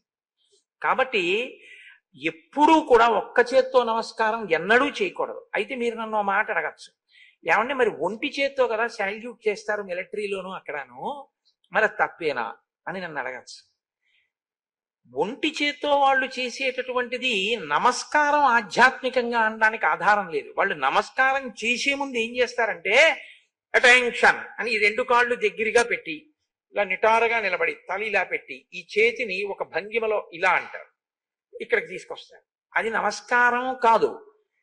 మేము ఈ ఉద్యోగంలో మా శరీర బలాన్నంతటినీ ఒడ్డి మేము మాకిచ్చినటువంటి కార్యంలో సఫలీకృతులమై ఈ దేశాన్ని మేము రక్షిస్తామని ప్రమాణం చేస్తున్నాం అనడానికి అది అనుగ్రహాన్ని అపేక్షించడానికి. కాబట్టి ఎప్పుడూ ఇలాగే చెయ్యాలి. ఈ నమస్కారం చేసేటప్పుడు ఒకటి జ్ఞాపకం పెట్టుకోండి, నమస్కారం వంగి చేయడం ఒకెత్తు, నిలబడి నమస్కారం ఎప్పుడు చేయకూడదు. ఇలాగే నిలబడి ఇలా అనకూడదు, ఇలా వంగి నమస్కారం చేయాలి. నమస్కారం వంగి చేయడం ఒక ఎత్తు, నేల మీద పడి చేయడం ఒక ఎత్తు. ఎక్కువ నేల మీద పడి నమస్కారం చేస్తుంటారు. హరిప్రసాద్ గారికి చాలా ఎక్కువ అలవాటు. నేల మీద పడి నమస్కారం చేస్తారు. నేల మీద ఎందుకు పడతారో తెలుసా అండి? నమస్కారం ఇలా అంటే చాలా అంటోందిగా శాస్త్రం, ఇలా అనమంటోందిగా, మరి ఇంకా నేల మీద పడ్డం ఎందుకు అసలు? ఏమైనా ఒక ప్రయోజనం ఉందా దానికి అలా పడ్డానికి? అంటే నమస్కారం కన్నా అది ఏమైనా గొప్పదై ఉంటుందా అంటే, ఇలా అంటే నమస్కారం. నేల మీద పడితే ఏమంటారో తెలుసా అండి? దండం అంటారు. దండం అంటే ఏమిటో తెలుసా? కర్ర. కర్రని మీరు చేత్తో ఇలా పట్టుకున్నారనుకోండి, నిలబడుతుంది. ఇలా వదిలేస్తే కింద పడిపోతుంది నేల మీద. మీలో అహంకారం పట్టుకుని ఉన్నంతసేపు ఇలా నిలబడతారు. నాదేముందండి ఇదంతా మీ అనుగ్రహం అని చెప్పడం, అహంకారం వదిలితే కర్ర పడ్డట్టు పడతారు. అది పడ్డాడంటే పడ్డవాడు చెడ్డవాడు కాదు, కింద పడ్డవాడు. అహంకార పరిత్యాగం చేసి ఇది నా గొప్ప కాదు మీ గొప్పే అని చెప్తున్నాడని గుర్తు. అందుకని పడతారు నేల మీద. కాదు, ఎందుకు పడతారో తెలుసా అండి? అది దండం ఎప్పుడైంది, కర్ర ఎప్పుడైంది? చెట్టు నుంచి విరిచేసి తీసుకొచ్చి దాని తొక్క పీకేసి మీరు ఎండలో పడేస్తే కర్ర అవుతుంది. పచ్చిగా ఉంటే కొమ్మ అవుతుంది కదా. అది పచ్చిగా ఉంటే కొమ్మ, చెట్టుకుంటే విరిచేసి తెచ్చి ఎండిపోతేనే కర్ర. నేను ఒక చెట్టులో ఉన్నప్పుడు నేను పచ్చిగా ఉండి నాకు ఆకులు పువ్వులు కాయలు పళ్ళు వచ్చేటట్టు నాలో ఒక ఆకుపచ్చని ప్రవాహంగా ఉన్నవాడెవడో వాడు నాలో లేకపోతే నేను కర్రనై ఉన్నాను. ఇప్పుడు నాలో ఏమీ ఇప్పుడు ఆకుపచ్చతనం రాదు, ఆకులు రావు, కాయలుండవు, పళ్ళుండవు, పువ్వులుండవు. ఆ ఆకుపచ్చతనం ఇచ్చిన వాడెవడో వాడు ఈశ్వరుడు. ఆ ఈశ్వర శక్తి మీలో కూడా బాగా ప్రకాశిస్తోంది, ఆయన్ని నమ్మి అనుష్ఠిస్తున్నారు కాబట్టి అది లోపల ఉంటే నేను చెట్టు కొమ్మని, అది లేకపోతే కర్రని. అది మీ యందుంది. మీరు అటువంటి ప్రవాహాన్ని నా యందు పరిపుష్టం చేసి నేను ఇలాగే సంతోషంగా 10 కార్యాలు చేసేటట్టు అనుగ్రహించండి అని అడగడం కర్రలా కింద పడ్డాం. ఈ భావన తెలిసి ఉండడం. అందుకని పడతారు కర్రలా. కాదు, ఇంకెందుకు పడతారో తెలుసా అండి? నించున్నవాడు పడిపోతాడు, కూర్చున్నవాడు పడిపోతాడు, భూమి మీద పడిపోయినవాడు ఇంకా పడ్డానికి ఏం ఉండదు. కాబట్టి అయ్యా నేను ఇంకా పడిపోకుండా నన్ను రక్షించండి. నేను ఇన్నాళ్ళు బాగా నించున్నవాడిని అనుకోవట్లేదు, పడిపోయినవాడిని. ఇంకా పడిపోకుండా నన్ను మీరు కాపాడండి, నన్ను పైకి ఎత్తండి అని అడగడం పడిపోయానని చెప్పడానికి. పడిపోయిన వాడిని కాబట్టి ఇక పడను. ఇది తెలిస్తే వినయంతో పడిపోతాడు. కాదు, ఇంకా ఎందుకు పడిపోతాడో తెలుసా అండి? పడిపోతే పృష్ఠభాగం కనపడుతుంది, పడకపోతే పృష్ఠభాగం కనపడదు. ఇలా నిలబడి నమస్కారం చేసాం అనుకోండి, ముందు భాగం కనపడుతుంది. పడిపోతే పృష్ఠభాగం కనపడుతుంది. పృష్ఠభాగం పెద్దలకి చూపించకూడదు. సభ ఉందనుకోండి, సభకి పృష్ఠభాగం పెట్టి కూర్చోకూడదు. దేవాలయంలో ఈశ్వరుడికి పృష్ఠభాగం చూపిస్తూ బయటికి వెళ్ళకూడదు. పృష్ఠభాగం దర్శనీయం కాదు, అలా చూపించకూడదు. మరి పడిపోయి పృష్ఠభాగం ఎలా చూపిస్తున్నావు అంటే, అయ్యా నా మనసు ఇన్నాళ్ళు ఈ శరీరాన్ని భోగాలన్న పేరు చెప్పి ఇంద్రియాలకి మేత వేసి తిప్పి తిప్పి తిప్పి తిప్పి పాడు చేసింది. ఆ మనసు ఇప్పుడు మారి ఈ శరీరాన్ని ఇంకా అలా తిరక్కే, పెద్దల పాదాల దగ్గర వెళ్ళి పడిపో అని నన్ను తీసుకొచ్చి తిప్పడం మానేసి తిరిగి తిరిగి ఎంత పడిపోయావో ఇక్కడ పడిపోతే పడ్డం మానేసి పైకి లేవడం ప్రారంభం అవుతుందని నన్ను కింద పడేసింది. అందుకని ఇప్పుడు నేను నా ఇంద్రియాలకి భోగాలకి నా పృష్ఠభాగం చూపిస్తున్నాను, మీ పాదాలకి నా కళ్ళు చూపిస్తున్నాను.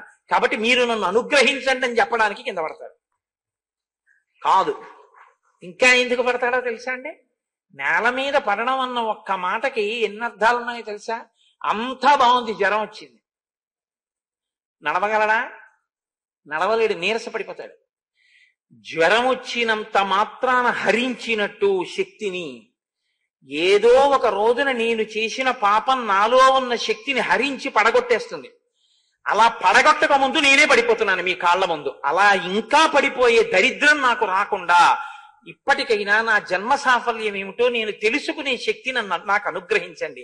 ఇది చెప్పడానికి నేల మీద పడతాడు. కాదు, ఇంకా ఎందుకు పడతాడో తెలుసా అండి?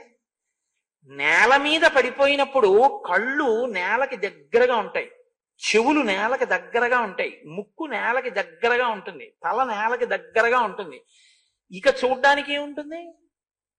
చూడ్డానికి ఏం లేదు. ఇలా కింద పడిపోయిన వాడు కళ్ళు తెరిచి చూస్తే ఆ మట్టి కూడా సరిగ్గా కనపడదు. ప్రధానమైన జ్ఞానేంద్రియములన్నీ ఇక్కడే ఉన్నాయి. ఈ జ్ఞానేంద్రియాలన్నిటినీ తిప్పి తిప్పి తిప్పి వాటితో భోగాలు అనుభవించి అనుభవించి పరుగులు తీసి మృగతృష్ణుల వెంట తిరిగాను. అవి కాదు, ఇక్కడే ఉంది అసలు మకరందం, భక్తి మకరందం అని ఇవ్వగలిగిన శక్తి మీ దగ్గరుంది అని చెప్పడం కోసమని ఆ మకరందాన్ని నాకిమ్మని అడగడానికి, ఇంకా ఈ ఇంద్రియాలతో దూరాలకి పరిగెత్తనని చెప్పడానికి, వీటి భూమికి దగ్గరగా మీ పాదాలు దగ్గరగా పడేశాను అని చెప్పడానికి పడిపోతాడు. కాదు, ఇంకా ఎందుకు పడిపోతాడో తెలుసా అండి? ఈ తల నిండా అహంకారం ఉంది, అక్కర్లేనివన్నీ ఉన్నాయి, వాటి కోసం పరుగులు తీశాను. ఇలా ఎత్తులో పెట్టినంత కాలం ఇందులోకి అనుగ్రహం ఎక్కదు. ఎందుకంటే ఇది ఎత్తులో ఉంది, ఎత్తులో ఉన్న దాంట్లోకి ఏం నిలబడతాయి? కింద కారిపోతాయి. అందుకు నిలబట్టలేదు. ఇప్పుడు బాగా ఎంత పల్లం ఉండాలో అంత పల్లంలోకి కింద పడిపోతున్నాను. ఇంకా మీ దగ్గర ఇంతకన్నా పల్లం లేదు, ఆ నేలే పల్లం, అంత పల్లంలో పడ్డాను. ఇంకా ఇంతకన్నా నన్ను అనుగ్రహించాలని ఏమడగను? కాబట్టి మీరిప్పుడు మీ చూపులతో ఆ అమృతాన్ని నా మీద ప్రసరించండి. ప్రసరించి ఈ శిరస్సులో ఉన్న బుద్ధులు మార్చి మంచి బుద్ధులు పెట్టి నా జన్మకి సార్థకత ఇవ్వండి అని అడగడానికి పడిపోతాడు. కాదు, అబ్బో వదిలేశాను. కాబట్టి దండం అన్న మాట నేల మీద పడడానికి ఎన్ని అర్థాలున్నాయో తెలుసా అండి? 1, 2 కాదు, ఎన్ని అర్థాలతోటో పడతాడు. కాబట్టి ఇవి తెలిసి పడ్డారనుకోండి ఇంకా ఎక్కువ ప్రయోజనం కలదు. తెలియక పడ్డా మంచిదే, కానీ పడ్డామంటే మీరు ఒకటి గుర్తుపెట్టుకోండి, దేవాలయంలో మాత్రం ఎలా పడితే అలా మీరు పడకూడదు, చాలా దోషం వస్తుంది. ఎందుకనంటే బాగా జ్ఞాపకం పెట్టుకోండి ఈ మాట. అంటే మీకు తెలియదని కాదు, మీకు అన్ని తెలుసు, నేనే ఏదో ఆర్తితో చెప్తూ ఉంటాను. తూర్పు పశ్చిమాలను కానీ ఈశ్వరుడి యొక్క మూర్తులు చూస్తుంటే ఎప్పుడూ మీరు ఉత్తరాభిముఖంగానే నేల మీద పడి నమస్కారం చేయాలి. మీరు ఇంకా ఏ దిక్కుకి నేల మీద పడి నమస్కారం చేయకూడదు. తూర్పుని చూసి, ఇప్పుడు అక్కడ శంకరాచార్యుల వారు తూర్పుని చూస్తున్నారు, అమ్మవారు పశ్చిమాన్ని చూస్తోంది. మీరు నేల మీద పడి నమస్కారం చెయ్యాలనుకున్నారనుకోండి, మీరు ఇట్నుంచి పడి నమస్కారం ఎప్పుడూ చేయకూడదు, దక్షిణ దిక్కుకు వెళ్ళిపోతుంది. మీరు ఎప్పుడైనా తూర్పు పశ్చిమాలుగా ఉన్న మూర్తులకి నేల మీద పడి నమస్కారం చేస్తే ఉత్తరాభిముఖంగా నమస్కారం చేయాలి. ఉత్తర దక్షిణాలని కానీ మూర్తులు చూస్తూ ఉంటే మీరు నేల మీద పడి నమస్కారం చేయాలంటే తూర్పు ముఖంగా నమస్కారం చేయాలి తప్ప ఇంకొక మార్గం ఉండదు. ఒకే చోట అనేక మూర్తులు ఉన్నాయనుకోండి, ధ్వజస్తంభాలు లేకుండా ఒకే ప్రాంగణంలో, అంటే గోడల మధ్యలో, గోడల హద్దుగా ఉన్నాయనుకోండి, అప్పుడు నేల మీద పడకుండా ఉండడం మంచిది. ఎందుకో తెలుసా? అలా పడితే కాళ్ళు ఇంకో మూర్తి వైపు పెడతాయి, దోషం వస్తుంది. నేను పడకూడదు, పడకుండా నమస్కారం చేయడం మంచిది. నేల మీది పడి నమస్కారం చేసేటప్పుడు పెద్దలు ఎదురుగుండా ఉంటే వారి కాళ్ళు ముట్టుకోకుండా నేల మీద పడ్డమే ఎప్పుడూ మంచిది. పాదాలు ముట్టుకుని నమస్కారం చేయడం కన్నా పాదాలు ముట్టుకోకుండా చేసే నమస్కారం ఎక్కువ అనుగ్రహాన్ని ఇస్తుంది. అది ఎందుకు అన్నది ఇప్పుడు నేను చెప్పాలంటే చాలా సమయం తీసుకుంటుంది. కాబట్టి ఆ మాట నమ్మండి చాలు. నేనేమి సొంత మాటలు నేనేం చెప్పను, నేను శాస్త్రమే చెప్తానంతే. కాబట్టి పాదాలని ముట్టుకోకుండా మీరు వంగి నమస్కారం చేయడం, పాదాలు తగలకుండా నేల మీద పడ్డమే ఎప్పుడు శ్రేయస్కరమైనటువంటి నమస్కార పద్ధతి. ప్రదక్షిణం చేసి నేల మీద పడుతూ ఉంటారు. ప్రదక్షిణం అంటే మీరు బాగా గుర్తుపెట్టుకోండి, ప్రదక్షిణం ఎలా చేయాలి అని ఒక అనుమానం ఉంటుంటుంది చాలా మంది. ప్రదక్షిణం అంటే ఎప్పుడూ దేవాలయంలోని ఈశ్వరుడు మీ కుడి భుజం వైపుకే ఉండేటట్టు చూసుకోవడానికి ప్రదక్షిణం అని పేరు. దక్షిణం అంటే కుడి, సంస్కృతంలో దక్షిణ భాగే అంటే కుడి, వామభాగే అంటే ఎడం. దక్షిణం ప్రదక్షిణం, మీ కుడి భుజం వైపుకి ఈశ్వరుడు ఉంటే ప్రదక్షిణం అంటారు. అంటే శివాలయం వైపుకి అర్పించి వచ్చామనుకోండి, ధ్వజస్తంభానికి ఎడం పక్కగా అలా తిరుగుతున్నాను అనుకోండి, నా కుడి చేతి వైపే ఉంటాడు ఈశ్వరుడు. అలా తిరుగుతూ మళ్ళీ ధ్వజస్తంభం దగ్గరికి వచ్చాను అనుకోండి, నేను చుట్టూ తిరిగినా నా కుడి భుజం వైపుకే ఈశ్వరుడు ఉంటాడు లోపల. అలా ఉండడాన్ని ప్రదక్షిణ పూర్వక నమస్కారం అంటారు. నేను ఎప్పుడు అలా ఉన్నాడా లేదా చూసుకోవాలి ప్రదక్షిణం చేసేటప్పుడు, అది ప్రదక్షిణం అని పేరు. తప్ప మీ ఎడం భుజం వైపుకి వెళ్ళకూడదు, దేవాలయం వెళ్లకుండా తిరగాలి తిరిగేటప్పుడు. ఇంకొకటి జ్ఞాపకం పెట్టుకోండి, మీరు ఎప్పుడైనా దేవాలయంలోకి వెళ్ళి నమస్కారం చేసేటప్పుడు ఎదురుగుండా నిలబడి ఎప్పుడూ నమస్కారం చేయకూడదు. ఒక పక్కకి తిరిగి నమస్కారం చెయ్యాలి తప్ప మూర్తికి అభిముఖంగా నించుని ఇలా నమస్కారం ఎప్పుడూ పెట్టకూడదు. ఆయన తేజస్సు మీరు భరించలేరు, మీరు పక్కకు ఉండాలి. కనుక ఇవి నమస్కారంలోనూ ప్రదక్షిణంలోనూ నేల మీద పడ్డంలోనూ మీరు తెలుసుకోవలసినటువంటి విషయాలు. అన్ని వేళలా చెయ్యి ముట్టుకోవడం, షేక్ హ్యాండ్ ఇచ్చే ప్రయత్నం ఎప్పుడూ చేయకూడదు. అసలు సనాతన ధర్మంలో ఆ పద్ధతి లేదు. అది ఒకచో మీకు ఎప్పుడైనా నేను సందర్భం వచ్చినప్పుడు చెప్తాను. కొన్ని ప్రత్యేక పరిస్థితులలోనే అది ఉంటుంది. పాణిగ్రహణం అని మనకి చెయ్యి పట్టుకోవడం అనేటటువంటిది ఒకటి ఉంది వివాహంలో. ఆడపిల్ల చేతిని మగపిల్లవాడు పట్టుకుంటాడు. అటువంటిది తప్ప కొన్ని సందర్భాల్లో చేతులు కలపడం తప్ప అన్ని వేళలా అసలు షేక్ హ్యాండ్ ఇచ్చుకోవడం అనేటటువంటి మాట సనాతన ధర్మంలో లేదు. నమస్కారం చేయడమే. నమస్కారం చేసేటప్పుడు ఇంకొక పెద్ద లక్షణం ఉంది తెలుసా అండి? నమస్కారం వేరు, అభివాదం వేరు. అభివాదం చేస్తున్నానని నమస్కారం చేయకూడదు, నమస్కారం చేస్తానని అభివాదం చేయకూడదు. అభివాదం చేస్తున్నాను అంటే పరిచయం చేసుకోవాలి మిమ్మల్ని మీరు. పరిచయం చేసుకుంటున్నానంటే నేను కోటేశ్వరానంటే నేను ఫుడ్ కార్పొరేషన్లో పనిచేస్తున్నానంటే పరిచయం చేసుకోకూడదు. మీరు ఎలా పరిచయం చేసుకోవాలంటే మీ ప్రవర చెప్పి పరిచయం చేసుకోవాలి. చతుస్సాగర పర్యంతం గో బ్రాహ్మణేభ్య శుభం భవతు ఆత్రేయస అర్చనానస సామాశ్వా త్రయారుషేయ ప్రవరాన్విత ఆత్రేయగోత్ర ఆపస్తంభ సూత్ర యజుశాఖాధ్యాయి. అంతే. ఆ తర్వాత పేరు చెప్పేసిన తర్వాత నమస్కారం చేయకూడదు. అభివాదం అంటే యజుశాఖాధ్యాయి అని చెప్పిన తర్వాత ధనస్సు అంటారు. ధనస్సు అంటే ధనస్సు ఎలా వంగుతుందో లక్ష్యం అన్నమాట, లక్ష్య శుద్ధి. అలా వంగి నమస్కారం చేసి చెవులు ఇలా పట్టుకుని కుడి చెయ్యి కుడి చెవి మీదకి, ఎడం చెయ్యి ఎడం చెవి మీదకి, కానీ కుడి చెయ్యి ఎడం చెవి మీద ఉండేటట్టు పట్టుకుని అప్పుడు పేరు చెప్పాలి. కోటేశ్వర శర్మ హంభో అభివాదయే అనాలి. దానికి అభివాదం అని పేరు. పరిచయంతో కూడిన నమస్కారం అయితే అభివాదం. ప్రణిపాతం అని ఒకటి ఉంటుంది. పాతం అంటే పడిపోవడం, నిపాతం అంటే అకస్మాత్తుగా పడిపోవడం. ఓ స్తంభం పడిపోతే ఎలా పడిపోతాడో అలా మెల్లమెల్లగా మోకాళ్ళు అవి పెట్టి పడిపోవడం కాదు. ఒక ధబేల్మని ఒక స్వర్ణదండం ఎలా పడిపోతుందో అలా పడిపోతాడు. అది కూడా ప్రణిపాతము. సుందరకాండలో వస్తుంది, ప్రణిపాత ప్రసన్నా హిమైదిని జనకాత్మజ అని. అలా పడిపోవడం అంటే ఎవరి ముందు పడిపోవాలో తెలుసా అండి? పరమ విజ్ఞుడైనటువంటి గురువు అకస్మాత్తుగా అనుకోకుండా గురువు గారు కనపడితే స్వర్ణదండం నేల మీద పడ్డట్టు పడిపోవాలి. అంటే అది ఆ స్థాయి ఎవరికి ఉంటుందంటే, ఒక భారతీ తీర్థ మహాస్వామి వంటి మహాస్వాములు కనపడితే ప్రణిపాతం చేశారంటారు. ప్రణిపాతం అంటే స్వర్ణదండం నేల మీద పడిపోతే దెబ్బ తగులుతుందేమో అని కూడా చూడకుండా ఎలా పడుతుందో అలా పడితే దాన్ని ప్రణిపాతం అంటారు. దానికి ప్రణిపాతం అని పేరు, దీనికి అభివాదం అని పేరు, దానికి నమస్కారం అని పేరు, దీనికి అంజలి అని పేరు, దీనికి దండం అని పేరు. ఇన్ని రకాలుగా ఉంటుంది. కాబట్టి దానికి ప్రదక్షిణం అని పేరు.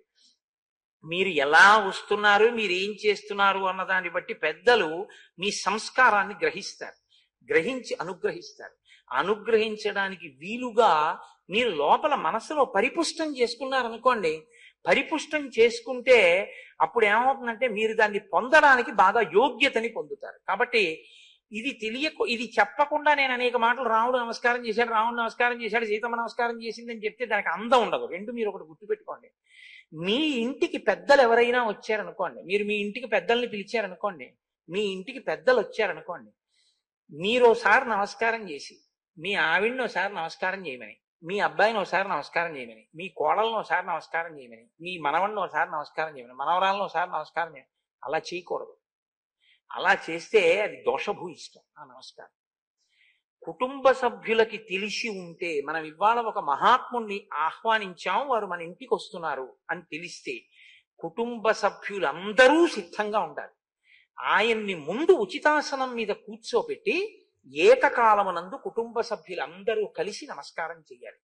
ఆడదాని యొక్క కడుపు వక్షస్థలం భూమికి తగలకూడదు. అవి ఈ లోకం పరిఢవిల్లడానికి స్థానములు కనుక మాతృత్వం ఎప్పుడూ కూడా అగౌరవపడకూడదు. అందుకని వాళ్ళకి పంచాంగ నమస్కారం. అందుకని వాళ్ళు మోకాళ్ళ వరకు మోచేతుల మీద వంగి తల తాటించి నమస్కరిస్తారు.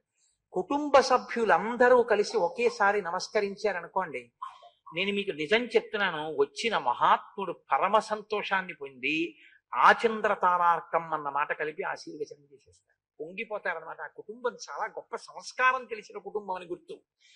విడివిడిగా నమస్కారం చేస్తే వాళ్ళకి తెలియదు ఇంకా శాస్త్ర ప్రవేశం అవి ఏమీ లేవని గుర్తు. కాబట్టి నమస్కారంలో చెప్పేస్తారు, అవతల వాళ్ళ సంస్కార బలాన్ని చెప్తారు. రాముడు అనుగ్రహాన్ని పొందాడు అంటే నేను మీకు చెప్పింది చాలా తక్కువ ఇంకా నమస్కారం గురించి. ఇంకా అసలు నమస్కారము, ప్రదక్షిణము, దండము, ప్రణిపాతము, అభివాదము, వీటి మీద మీరు ఒక ఉపన్యాసాన్ని పెట్టుకోమని కాదు సుమండి బాబు నా ఉద్దేశం. ఇప్పుడు అవన్నీ వింటే బాగుంటుంది. నేనే అక్కర్లేదు, పెద్దలు ఎవరైనా దాని గురించి చెప్తారు. కాబట్టి ఇప్పుడు ఆ ఇంద్రుడు వెళ్ళిపోయిన తర్వాత శరభంగ మహర్షికి నమస్కారం చేశారు. నమస్కారం చేస్తే ఆయన ఎంతో సంతోషించారు. సంతోషించి, నేను నా తపస్సుతో సాధించినటువంటి అక్షయమైన లోకములలో ఉన్న సుఖములన్నింటినీ రామా నీకు ధారపోసేస్తున్నాను అన్నాడు. రాముడు అన్నాడు, అహమేవా హరిష్యామి సర్వలోకాన్ మహామునే ఆవాసం త్వహమిచ్చామి ప్రదిష్టమిహ కానని. మీరిచ్చినవి నేను స్వీకరిస్తాను ఆ ఫలములు, కానీ నేను ఎక్కడ ఉండి తపస్సు చేయడానికి అనువుగా ఉంటుందో నాకు అటువంటి ప్రాంతాన్ని చూపించవలసి ఉంటుంది. నేను ఎక్కడ ఉండి ఈ 14 సంవత్సరములో ఈ ఆశ్రమవాసాన్ని లేదా అరణ్యవాసాన్ని పూర్తి చేసుకోవచ్చో నాకు అటువంటి ప్రదేశాన్ని చూపించండి. అంటే ఆయన అన్నాడు, నీకు అటువంటి ప్రదేశాన్ని సుతీక్ష్ణుడు అనబడేటటువంటి మహర్షి ఇక్కడికి దగ్గరలో ఉన్నారు. గంగ మీద గుత్తులు గుత్తులుగా పువ్వులు వెళ్ళిపోతుంటాయి. ఆ మార్గాన్ని పట్టి వెళ్ళు. చాలా విచిత్రంగా ఉంటుందండి వర్ణనలన్నీ రామాయణంలో. ఆ మార్గాన్ని బట్టి వెళ్ళు. వెడితే నీకు అక్కడ ఒక గొప్ప ఆశ్రమం కనపడుతుంది. ఆ సుతీక్ష్ణుడు అన్న మహర్షి చెప్తారు అన్నారు. అని రామ, నేను నీ దర్శనం కోసమే ఎదురు చూస్తున్నాను ఇంతకాలం నుంచి. లేకపోతే ఈ శరీరాన్ని ఎప్పుడూ వదిలిపెట్టి ఉండేవాడిని. ఇది వాళ్ళకి ఎలా ఉంటుందో తెలుసా అండి, శరీరం వదిలిపెట్టడం అన్నది. రమణ మహర్షి మాటల్లో చెప్పాలంటే కూలికి బియ్యం మోసేవాళ్లే ఉంటుంది. ఇప్పుడు కూలికి నేను ఒక బియ్యం బస్తా కొనుక్కుని 50 కేజీలు ఓ కూలివాడిని పిలిచి, ఏమయ్యా ఈ మూట తెచ్చి మా ఇంట్లో పడాయి అన్నాను అనుకోండి, ఆయన దాన్ని తల మీదో భుజం మీదో పెట్టుకుంటాడు. పాపం అది చేసి జీవనం చేస్తున్నాడు. కాబట్టి ఇప్పుడు ఆయన ఏమంటూ ఉంటాడంటే, ఏమండే ఇదేనా, ఈ సందేనా, 3వ ఇల్లు అన్నారు, ఈ ఇల్లేనా అంటాడు. ఎందుకని? ఎంత తొందరగా మూట కింద పారేద్దామా అని ఆయనకుంటుంది. కూలికొచ్చిన వాడు ఎత్తుకున్న బియ్యం మూట ఎలా ఉంటుందో జ్ఞానికి తన శరీరం అలా ఉంటుంది.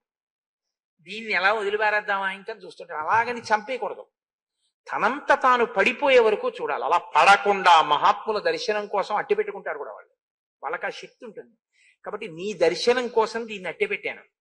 లేకపోతే ఈ పాటికి నన్ను అసలు ఇంద్రుడు బ్రహ్మలోకానికి తీసుకెళ్ళడానికి వచ్చాడు రథం పట్టుకుని. నువ్వు వెళ్ళు, నేను వస్తానులే అన్నాను. అంటే మళ్ళీ ఇంద్రుడు వస్తాడా, అక్కర్లేదు, ఆయన రావడం ఎందుకు, నేనే వెళ్ళిపోతాను. అంటే ఎంత తపశ్శక్తి సంపన్నులో చూడండి ఈ దేశంలో. కాబట్టి రామ, నీ దర్శనం అయిపోయింది, నీకు నేను అతిథి పూజ చేశాను, కాబట్టి ఈ శరీరాన్ని విడిచిపెట్టేస్తాను అన్నాడు.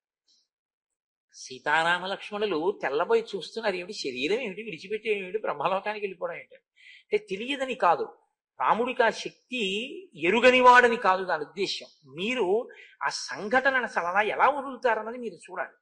అది ఎలా ఉంటుందంటే, ఏషబంధానర వ్యాఘ్ర ముహూర్తం పశ్యతాతమాం యావజ్జహామి గాత్రాణి జీర్ణం తచమివోరగ తతోగ్నిం సుసమాధాయ హుత్వా చాజ్యేన మంత్రవిత్ శరభంగో మహాతేజా ప్రవివేశ హుతాశనం తస్య రోమాణి కేశాంశ్చ దదాహగ్నిర్మహాత్మనః జీర్ణాం తచం తథాస్తీని యచ్చ మాంసం సశోణితం సచ పావక సంకాశః కుమారః సమపద్యతః ఉద్ధాయాగ్నిచయాత్ తస్మాత్ శరభంగో వ్యరోచత సలోకాన్ ఆహితాగ్నీనాం ఋషీణాంచ మహాత్మనాం దేవానాంచ వ్యతిక్రమ్య బ్రహ్మలోకం వ్యరోచత సపుణ్యకర్మా భువనీ ద్విజర్షభః పితామహం సానుచరం దదర్శః పితామహశ్చాపి సమీక్ష్యతం ద్విజం ననంద సుస్వాగతమిత్యువాచః. ఆ శరభంగ మహర్షి, రామా చూడు, నేను బ్రహ్మలోకానికి వెళ్ళిపోతున్నాను అని అగ్నిహోత్రాన్ని వ్రేల్చారు. వ్రేల్చి అందులో నెయ్యి పోసి ఒక్కసారి ఆ హోమాన్ని చేసి, ఆ హోమంలో అగ్ని బాగా ప్రజ్వరిల్లిన తరువాత అందులోకి ప్రవేశించారు. ప్రవేశిస్తే సీతారామ లక్ష్మణులు చూస్తున్నారు. చూస్తుంటేట తస్య రోమాని కేశాంశ్చ, ఆయన వెంట్రుకలు ఆ శరీరం మీద ఉన్న చిన్న చిన్న రోమాల దగ్గర నుంచి ఎముకల దగ్గర నుంచి అన్ని కాలి బూది అయిపోయి ఆ అగ్నిహోత్రంలో పడిపోయాయి. ఆ బూది కుప్ప కింద అగ్నిహోత్రంలోకి ఆయన పడిపోగానే అగ్నిహోత్రుని యొక్క కాంతితో సమానంగా కౌమార వయస్సుతో ఉన్న పిల్లవాడిగా, 15 ఏళ్ల పిల్లవాడిగా అగ్నిగుండంలోంచి పైకొచ్చి ఆ శరీరంతో బ్రహ్మలోకానికి వెళ్ళిపోయాడు. వెళ్ళిపోతే చతుర్ముఖ బ్రహ్మగారు సభాభవనంలోకి వస్తున్నటువంటి శరభంగుణ్ణి చూసి, స్వాగతం మహర్షి, రండి అన్నాడు. అంటే వెళ్ళి ఆయన ఉచితాసనం మీద కూర్చున్నట్ట శరభంగుడు. అంత గొప్ప తేజోవంతులై అంతటి మహాత్ములైనటువంటి వారితో వారి యొక్క దర్శనాన్ని పొందాడు మహానుభావుడు. అప్పుడు ఆ మిగిలినటువంటి ఋషులందరూ కూడా ఆ శరభంగుని యొక్క ఆశ్రమంలో ఉండేటటువంటి వాళ్ళు ఒకళ్ళు కాళ్ళు వైఖానసులు, మాలకిల్యులు, సంప్రక్షాళులు, మరీచివులు, పెక్కుమంది, ఆశ్మకుట్టులు, ఆ తర్వాత పత్రాహారులు, దంతోలూఖలులు, ఉన్మజ్జకులు, గాత్రశయ్యులు, ఆశయులు, రకరకాలైనటువంటి పేర్లతో రకరకాల సంప్రదాయాల్లో ఉండేటటువంటి ఋషులందరూ కూడా రాముడి చుట్టూ చేరి వాళ్ళన్నారట, అధర్మస్తు మహాంస్తాత భవేత్తస్య మహీపతే యో హరేత్ హరేత్ బలిషడ్భాగం నచ రక్షతి పుత్రవత్. పన్నులలో 6వ వంతు ఎలా కట్టించుకుంటాడో అలాగే మేము చేసేటటువంటి యజ్ఞాల్లోంచి కూడా రాజైనటువంటి వాడికి 6వ వంతు వెళ్ళిపోతూ ఉంటుంది. ప్రజల ఆదాయంలోంచి కూడా పన్ను 6వ వంతు కట్టించుకుంటున్నాడు. కట్టించుకున్నటువంటి రాజు కాపాడి తీరాలి ప్రజల్ని. హోమాలు, యజ్ఞాలు, యాగాలు ఏవి జరుగుతాయో అందులో 4వ వంతు ఎడుతుంది. ప్రజల యొక్క ఆదాయంలో 6వ వంతు ఎడుతుంది. ఇవి పుచ్చుకున్న రాజు కేవలం భోగం అనుభవించడానికి కాదు, వాళ్ళని రక్షించాలి. కాబట్టి రామ, నువ్వు మమ్మల్ని రక్షించి తీరాలి. యత్కరోతి పరం ధర్మం మునిర్మూల ఫలాశన తత్ర రాజ్ఞశ్చతుర్భాగ ప్రజాధర్మేణ రక్షత. మా తపస్సులో 4వ భాగాన్ని ఉత్తినే పుచ్చుకోకూడదు, మమ్మల్ని రక్షించి పుచ్చుకోవాలి. కాబట్టి నాయన, ప్రత్యేకించి ఈ పంపా సరోవర ప్రాంతంలో మందాకిని నదీ తీరంలో ఉండేటటువంటి వాళ్ళని, చిత్రకూట పర్వతం మీద ఉండే వాళ్ళని రాక్షసులు విపరీతంగా వేధిస్తున్నారు. మేమందరం కూడా తతస్వాం శరణార్థంచ శరణ్యం సముపస్థితాః పరిపాలయనో రామ వధ్యమానాన్ నిశాచరైః. మేము శరణాగతి చేస్తున్నాం, నువ్వు వాళ్ళందరినీ కూడా మట్టు పెట్టి మమ్మల్ని కాపాడవలసింది అంటే రాముడు అన్నాడు, నైవమర్హదమాం వక్తుం ఆజ్ఞాప్తోహం తపస్వినాం. మీరు నన్ను అర్థించకూడదు, మీరు నన్ను ఆజ్ఞాపించాలి. కాబట్టి తప్పకుండా నేను మిమ్మల్ని కాపాడి తీరుతాను. బహుశా దశరథ మహారాజు గారు నన్ను అరణ్యవాసానికి పంపించడం అనేటటువంటి ఈ కోరిక యాదృచ్ఛికంగా, అంటే దైవము యొక్క అనుగ్రహంగా ఈ రాక్షస సంహారానికి, మిమ్మల్ని రక్షించడానికి వచ్చిందేమో. కాబట్టి నేను తప్పకుండా మిమ్మల్ని రక్షిస్తాను అని ఆ తాపసులందరినీ తీసుకుని సుతీక్ష్ణుని యొక్క ఆశ్రమానికి వెళ్ళారు. ఆ ఆశ్రమం, దాని శోభ చూసి ఎంతో సంతోషించారు. ఆయనకి నమస్కరించారు, కూర్చోబెట్టారు, కందమూలాలు ఇచ్చారు, అక్కడే స్నానాలు చేశారు. ఆ రాత్రి అక్కడే వసించారు. ఆ సుతీక్ష్ణుని యొక్క వైభవాన్ని చూశారు. ఇక్కడికి గుంపులు గుంపులుగా మృగాలు వస్తుంటాయి, అవి వచ్చి వెళ్ళిపోతుంటాయన్నారు. రామా, నువ్వు ఇక్కడే ఉండు 14 ఏళ్ళు అన్నారు. నేను ఇక్కడ ఉంటే అప్పుడప్పుడు మిమ్మల్ని ఇబ్బంది పెడతాయేమో అని నేను మృగములను నా బంగారు పొందులున్న బాణాలతో సంహారం చేస్తే మీ మనసుకి ఖేదం కలగచ్చు, కాబట్టి నేను వేరొక ప్రాంతంలో ఉంటానన్నారు. ఆయన దగ్గర సెలవుబుచ్చుకున్నారు. ఆ మహర్షులందరితోటి కలిసి రాముడి వెనక ఈ ఋషులందరూ బయలుదేరారు. అందరూ కలిసి దండకారణ్యంలో వెడుతున్నారు. వెడుతుంటే సీతమ్మంది రాముడితోటి, ఈ సంభాషణ చాలా గొప్ప సంభాషణ. ఆవిడంది, అయం ధర్మ సుసూక్ష్మేణ విధినా ప్రాప్యతే మహాన్ నివృత్తేన తు శక్యోయం వ్యసనాత్ కామజాదిహ. చాలా సూక్ష్మ బుద్ధితో చూస్తే కామజములైనటువంటి వ్యసనముల నుండి బయటపడి మనిషి నిలబడడం అన్నది చాలా కష్టం. 3 వ్యసనములు మనుష్యుల్ని బాధిస్తుంటాయి. త్రీణ్యేవ వ్యసనాన్యాత్ర కామజాని భవంత్యుత మిథ్యావాక్యం పరమకం తస్మాద్గురుతరావుభౌ పరదారాభిగమనం వినా వైరం చ రౌద్రత విద్యావాక్యం నతే భూతం న భవిష్యతి రాఘవ కుతోభిలాషణం స్త్రీణాం పరేషాం ధర్మనాశనం స్వదార నిరతస్త్వం చ నిత్యమేవ నృపాత్మజ ధర్మిష్టః సత్యసంధశ్చ పితుర్నిర్దేశకారకః సత్యసంత మహాభాగ శ్రీమన్ లక్ష్మణ పూర్వజ త్వయి సత్యంచ ధర్మశ్చ త్వయి సర్వం ప్రతిష్ఠితం. రామ, 3 వ్యసనములు మనిషిని బాధ పెట్టేటటువంటివి. మొట్టమొదటిది, అన్నిటికన్నా భయంకరమైంది అసత్యాన్ని మాట్లాడడం.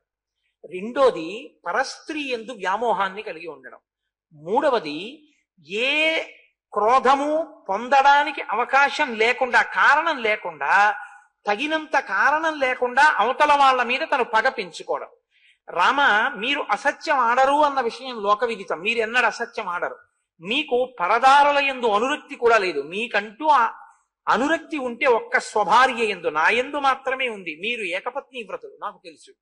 కానీ నాకు ఒక విషయం అనిపిస్తోంది, ఇవాళ మీలో నిష్కారణంగా మీతో వైరం పెట్టుకోవడానికి లేదా మీరు వైరం పెట్టుకుని రౌద్ర ప్రవృత్తి చూపించడానికి తగిన కారణం లేని వారి యందు మీరు కోపంతో ఉన్నారేమో, మీరు తప్పు చేస్తున్నారేమో అని నాకు అనిపిస్తోంది.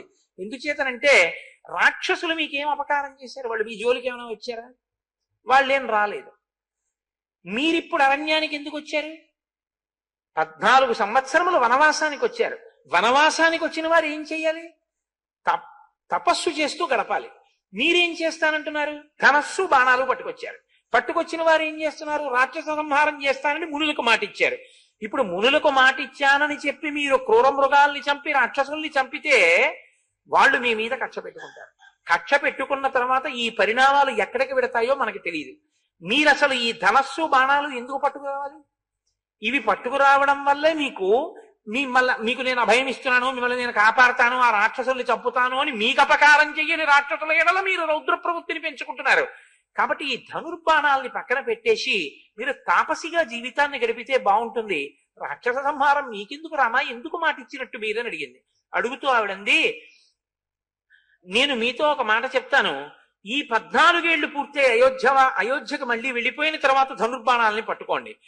పురాకిల మహాబాహో తపస్వి సత్యవాక్యుభి. పూర్వకాలంలో ఒక మహానుభావుడు సత్యసంధుడు ఒక ఆయన తపస్సు చేసుకునేవాడు. ఆయన తపస్సుని భగ్నం చెయ్యాలి అని ఇంద్రుడు అనుకున్నాడు. కర్తుమింద్ర శచీపతి తస్యైవ తపసో విఘ్నం ఖడ్గపాణి రథా గచ్చత్ ఆశ్రమం భటరూపధృత్.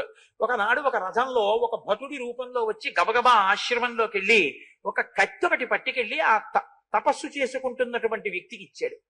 ఏమీ లేదంటే, నాకు కొద్దిగా ఆపద వచ్చింది, ఈ ఖడ్గం నా దగ్గర ఉండకూడదు, కొన్నాళ్ళు మీ దగ్గర ఉంచండి, మళ్ళీ వచ్చి తీసుకుంటాను, జాగ్రత్త సుమా అని దాన్ని అక్కడ న్యాసంగా పెట్టాడంటే కొన్నాళ్ళు అక్కడ ఉంచామని చెప్పి తను వెళ్ళిపోయాడు ఇంద్రుడు.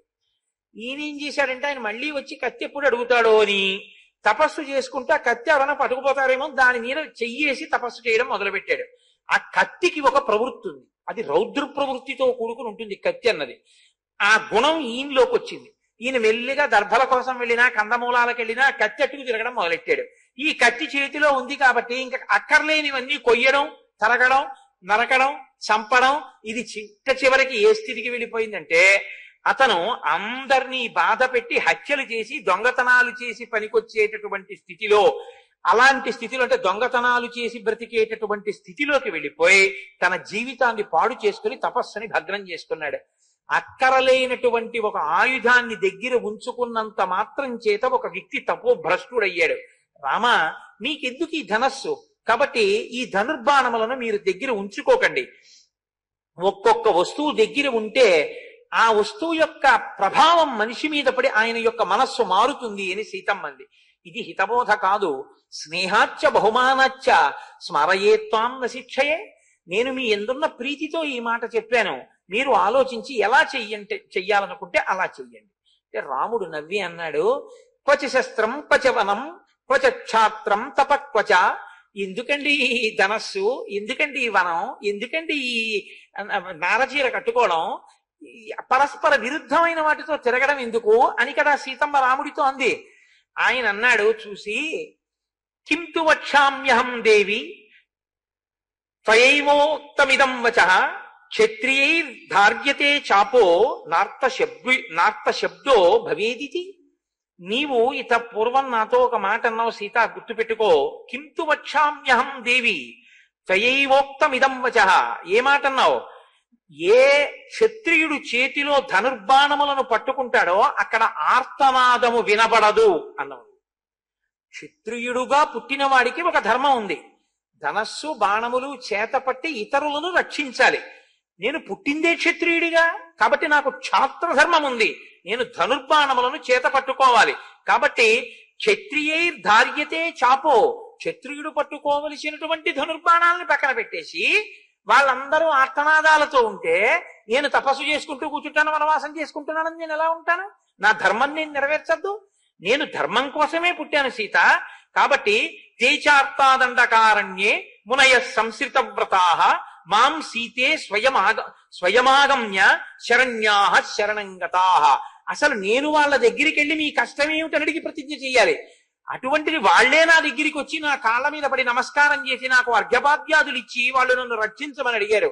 అటువంటప్పుడు నేను కాని రక్షించకపోతే నరమాంసభక్షకులై వాళ్ళ తపస్సుకి విఘ్నం చేస్తున్నటువంటి ఆ రాక్షసులని నిగ్రహించకపోతే నా క్షాత్ర ధర్మానికి అర్థం ఎక్కడుంది? నేను ధనుర్బాణాలు ఎలా పక్కన పెడతాను? కాబట్టి నేను ఒకసారి మాట ఇచ్చాను అంటే ఆ మాటకి కట్టుబడిపోతాను తప్ప ఎట్టి పరిస్థితులలోనూ కూడా మాట విడిచిపెట్టను. ఒకవేళ నేనన్న మాట కోసమని చెప్పి నిన్నే విడిచిపెట్టేయవలసి వస్తే, లక్ష్మణుణ్ణే విడిచిపెట్టేయవలసి వస్తే వదిలిపెట్టేస్తానన్నాడు. సంసృత్యత నక్ష్యామి జీవమాన ప్రతిశ్రవం మునినా మన్యథా కర్తుం సత్యమిష్టం హిమే సదా అప్యహం జీవితం జహ్యాం త్వాం వాసీతే సలక్ష్మణాం నతు ప్రతిజ్ఞాం సంసృత్య బ్రాహ్మణేభ్యో విశేషతః. ఇచ్చినటువంటి మాట నుంచి వెనక్కి వెళ్ళడం అనేటటువంటిది ఎప్పుడూ జరగదు. అందులో తాపసులైనటువంటి బ్రాహ్మణులకు ఇచ్చిన మాట నుంచి నేను వెనక్కి తిరుగుతానా?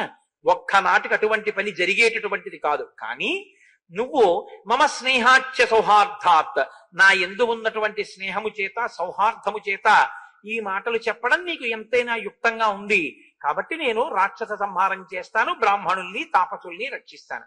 మీరు ఈ విషయాన్ని ఒకటి గుర్తుపెట్టుకోవాలి. సీతమ్మ అమాయకురాల ఈ మాట లేదు. అన్న మాటకి కట్టుబడి ఉంటాననేటటువంటి లక్షణాన్ని బాగా ప్రజ్వలింపచేసింది రామచంద్రమూర్తి ఎందు. ఈ మాటే రేపు రావణ సంహారం చేయిస్తుంది. ఎందుకంటే ఒక చిన్న నిప్పురవ్వ ఉందనుకోండి, ఊది ఊది ఊది ఊది దాని మీద ఊక వేసి దూది పెట్టి చేస్తే జ్వాల రేగుతుంది. అలా రాముడన్న మాట కాకతాళీయం కాదు, బాగా గుర్తు పెట్టుకున్నవాడు తన ధర్మమునందు నిలబడేటట్టు చేసింది సీతమ్మ. అది ఆవిడ పాతివ్రత్య లక్షణం. అగ్రత ప్రయయౌ రామ సీతా మధ్యే సుమధ్యమ పృష్ఠతస్తు ధనుష్పాణి లక్ష్మణో అనుజగామః. ముందు రాముడు నడుస్తున్నాడు, మధ్యలో సీతమ్మ నడుస్తోంది, వెనక లక్ష్మణమూర్తి నడుస్తున్నారు. వాళ్ళు ఆ దండకారణ్యంలో తిరుగుతున్నారు. ఒక చోటికి వెళ్ళేటప్పటికి ఒక పెద్ద సరస్సు కనపడింది. ఆ సరస్సు లోపల వీణానాదం వినపడుతోంది, మృదంగధ్వనులు వినపడుతున్నాయి, నాట్యం చేసినటువంటి శబ్దాలు వినపడుతున్నాయి. ఆయన తనతో వచ్చినటువంటి ధర్మభృత్ అనబడేటటువంటి ఒక ఋషిని అడిగాడు, ఏమిటి సరోవరం లోపల నుంచి ఇవన్నీ వినపడుతున్నాయి ఏమిటి అని అడిగాడు. అడిగితే ఆయన అన్నాడు, తత ప్రజ్ఞధితా సర్వే దేవాః సాగ్ని పురోగమాః అబ్రువన్ వచనం సర్వే పరస్పర సమాగతాః. ఇక్కడ పూర్వకాలంలో మాండకర్ణి అనబడేటటువంటి ఒక ఋషి గొప్ప తపస్సు చేశాడు. ఆయన అంత తపస్సు చేస్తే అగ్నితో కలిసి కొంతమంది దేవతలకి భయం వేసింది. ఎందుకు భయం వేసింది అంటే ఈయన ఇలాగే తపస్సు చేస్తే దిక్పాలకుల పదవిలోకి ఆయన వస్తాడని. కాబట్టి ఆయన తపస్సు ఎలా పాడు చెయ్యాలి అని ఆలోచించారు. ఆలోచించి వాళ్ళందరూ కలిసి ప్రధానాప్సరస పంచ విద్యుచ్చలిత వర్చస, మెరుపు తీగలు ఎలా ఉంటారో అటువంటి 5 అప్సరసలని పంపించారు. వారి యందు కామమోహితుడయ్యాడు ఋషి. అయి తను తన తపశ్శక్తితో యవనాన్ని తెచ్చుకున్నాడు. తెచ్చుకుని పైకి కనపడకుండా ఈ సరోవరం లోపల ఒక గొప్ప సౌధాన్ని నిర్మించాడు తపశ్శక్తితో. ఆ 5 ఎప్పుడూ భోగాన్ని అనుభవిస్తూ ఉంటాడు. ఆ శబ్దములే వినపడుతూ ఉంటాయి. ఇది మాండకర్ణి యొక్క వృత్తాంతము అని చెప్పారు. ఇది కొంచెం ఆశ్చర్యకరంగా ఉంటుంది. ఇది ఎందుకు చెప్పవలసి వచ్చిందో తెలుసా అండి? తన తపస్సుని బ్రహ్మలోకం వరకు వెళ్ళడానికి వీలుగా ఉపయోగించుకుని జితేంద్రియులైనటువంటి మహాపురుషులు కొందరు తన తపస్సుని మళ్లీ యవ్వనం తెచ్చుకోవడానికి ఉపయోగించుకుని వచ్చినటువంటి అప్సరసలతో భోగం అనుభవించడానికి నీటి కింద సౌధం కట్టుకుని తపస్సు పాడు చేసుకున్న వాళ్ళు కొందరు.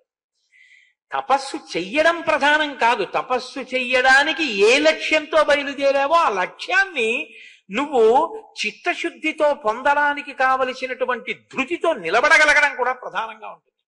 ఇది ఎంతమందిలో ఎలా ఉంటుందో, ఎలా ఎలా కదిలిపోతూ ఉంటారో చూపిస్తూ ఉంటుంది రామాయణం. కాబట్టి రామచంద్రమూర్తి ఇలా తిరుగుతున్నారట. తిరుగుతుండగా 10 సంవత్సరాలు పూర్తయిపోయింది అరణ్యవాసం. ఆయన మళ్ళీ సుతీక్ష్ణుని యొక్క ఆశ్రమానికి వెళ్ళారు. అక్కడ కొంతకాలం ఉన్నారు. ఉన్న తర్వాత నాకు అగస్త్యాశ్రమాన్ని దర్శించాలని ఉంది, కాబట్టి నాకు దాని దారి చెప్పండి అన్నారు. నాయన, ఇదిగో ఫలానా విధంగా వెళ్ళినట్టయితే నీకు ముందు అగస్త్య భ్రాత యొక్క ఆశ్రమం కనబడుతుంది. అగస్త్యుని యొక్క సోదరుడికి పేరు ఏమిటో లేదు రామాయణంలో. అగస్త్య భ్రాత అంటే లోకంలో అపారమైన కీర్తి గణించినటువంటి వాడికి తమ్ముడుగా ఉంటే ఇంకా ఆయన పేరు లోకంలో ప్రకాశించారు. బలానా ఆయన తమ్ముడండి అంటారంతే. అగస్త్య భ్రాత అన్న పేరుతో ఆశ్రమం ఉంది అంటే అగస్త్యుడు ఎంత గొప్పవాడో మిమ్మల్ని ఊహించమని దాని అర్థం. కాబట్టి ఇప్పుడు ఆయన ఉన్నట్టు ఆ అగస్త్య భ్రాత ఉన్న ఆశ్రమం వైపుకి వెడుతున్నారు రామలక్ష్మణులు సీతమ్మతో కలిసి. వెడుతూ రాముడు అంటాడు అగస్త్యుడి యొక్క గొప్పతనం గురించి చెప్తూ, తస్యేదమాశ్రమ పదం ప్రభావాద్యస్య రాక్షసై దిగియం దక్షిణాత్రసాత్ దృశ్యతే నోపభుజ్యతే. దక్షిణ దిక్కుకి వచ్చి అగస్త్యుడు ఉన్న కారణంగా రాక్షసులు అసలు ఇటువైపుకి రావడానికి భయపడిపోతున్నారు.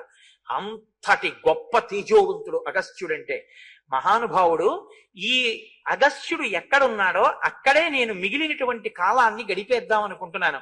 వాతాపి ఇల్వలుడు అని ఇద్దరు రాక్షసులు ఉండేవారు ఒకానొకప్పుడు ఈ మార్గంలో. ఆ వాతాపి ఇల్వలుడులో వాతాపిని ఒక మేక కింద మారుస్తూ ఉండేవాడు ఇల్వలుడు. ఆ కాలంలో ఆ యుగంలో లక్షణం ఏమిటంటే పితృకార్యం చేస్తే అంటే శ్రాద్ధం పెడితే మాంసం పెట్టాలి. ఇప్పుడు కలియుగంలో లేదది. ఆ రామాయణంలో చెప్పారండి అని తేకూడదు. దానికి బదులు గారె మినుము. కాబట్టి అప్పుడు శ్రాద్ధం పెట్టేటప్పుడు మాంసం వాడవలసి ఉంటుంది. కాబట్టి ఇల్వలుడు ఏమనేవాడంటే బ్రాహ్మణుల్ని పిలిచి, మా నాన్నగారి పితృకార్యం ఉంది, మీరు బ్రాహ్మణుడిగా వచ్చి, మీరు బ్రాహ్మణుడు కాబట్టి వచ్చి ఆ పితృస్థానంలో మిమ్మల్ని నిమంత్రణం చేస్తున్నాం, మీరు భోజనం చేయవలసింది అనేవాడు. పాప వెర్రి బ్రాహ్మడు ఎవరో వచ్చేవాడు, కూర్చునేవాడు. ఈ మాంసాన్ని ఇల్వలుడు వాతాపిని గొర్రె కింద చేసి ముక్కలు కోసేసి ఉడికించేసి వంట చేసేసి పెట్టేసేవాడు. ఆయన గొర్రె మాంసం తినేసిన తర్వాత వాతాపి బయటికి రా అనేవాడు గట్టిగా. అనగానే ఆయన లోపల మళ్ళీ గొర్రె అయిపోయి బ్రాహ్మణుణ్ణి భిత్వా భిత్వా అంటారు మహర్షి, పొట్ట చీల్చుకుని బయటకు వచ్చేసేవాడు. బయటకు వచ్చి పడిపోయినటువంటి బ్రాహ్మణుణ్ణి చక్క అన్నదమ్ములు ఇద్దరు తినేసేవారు. అలా కొన్ని వేల మంది ఋషుల్ని వాళ్ళు చంపి తినేసారు. అటువంటి వాళ్ళు ఉన్న ప్రాంతంలోకి ఎలా అని ఋషులు భయపడి, దేవతలు భయపడి అగస్త్యుణ్ణి ప్రార్థన చేశారు. అగస్త్యుడు అటుగా వెడుతుంటే ఇల్వలుడు ఆహ్వానించాడు. ఆయన లోపలికి వెళ్ళి కూర్చున్నారు.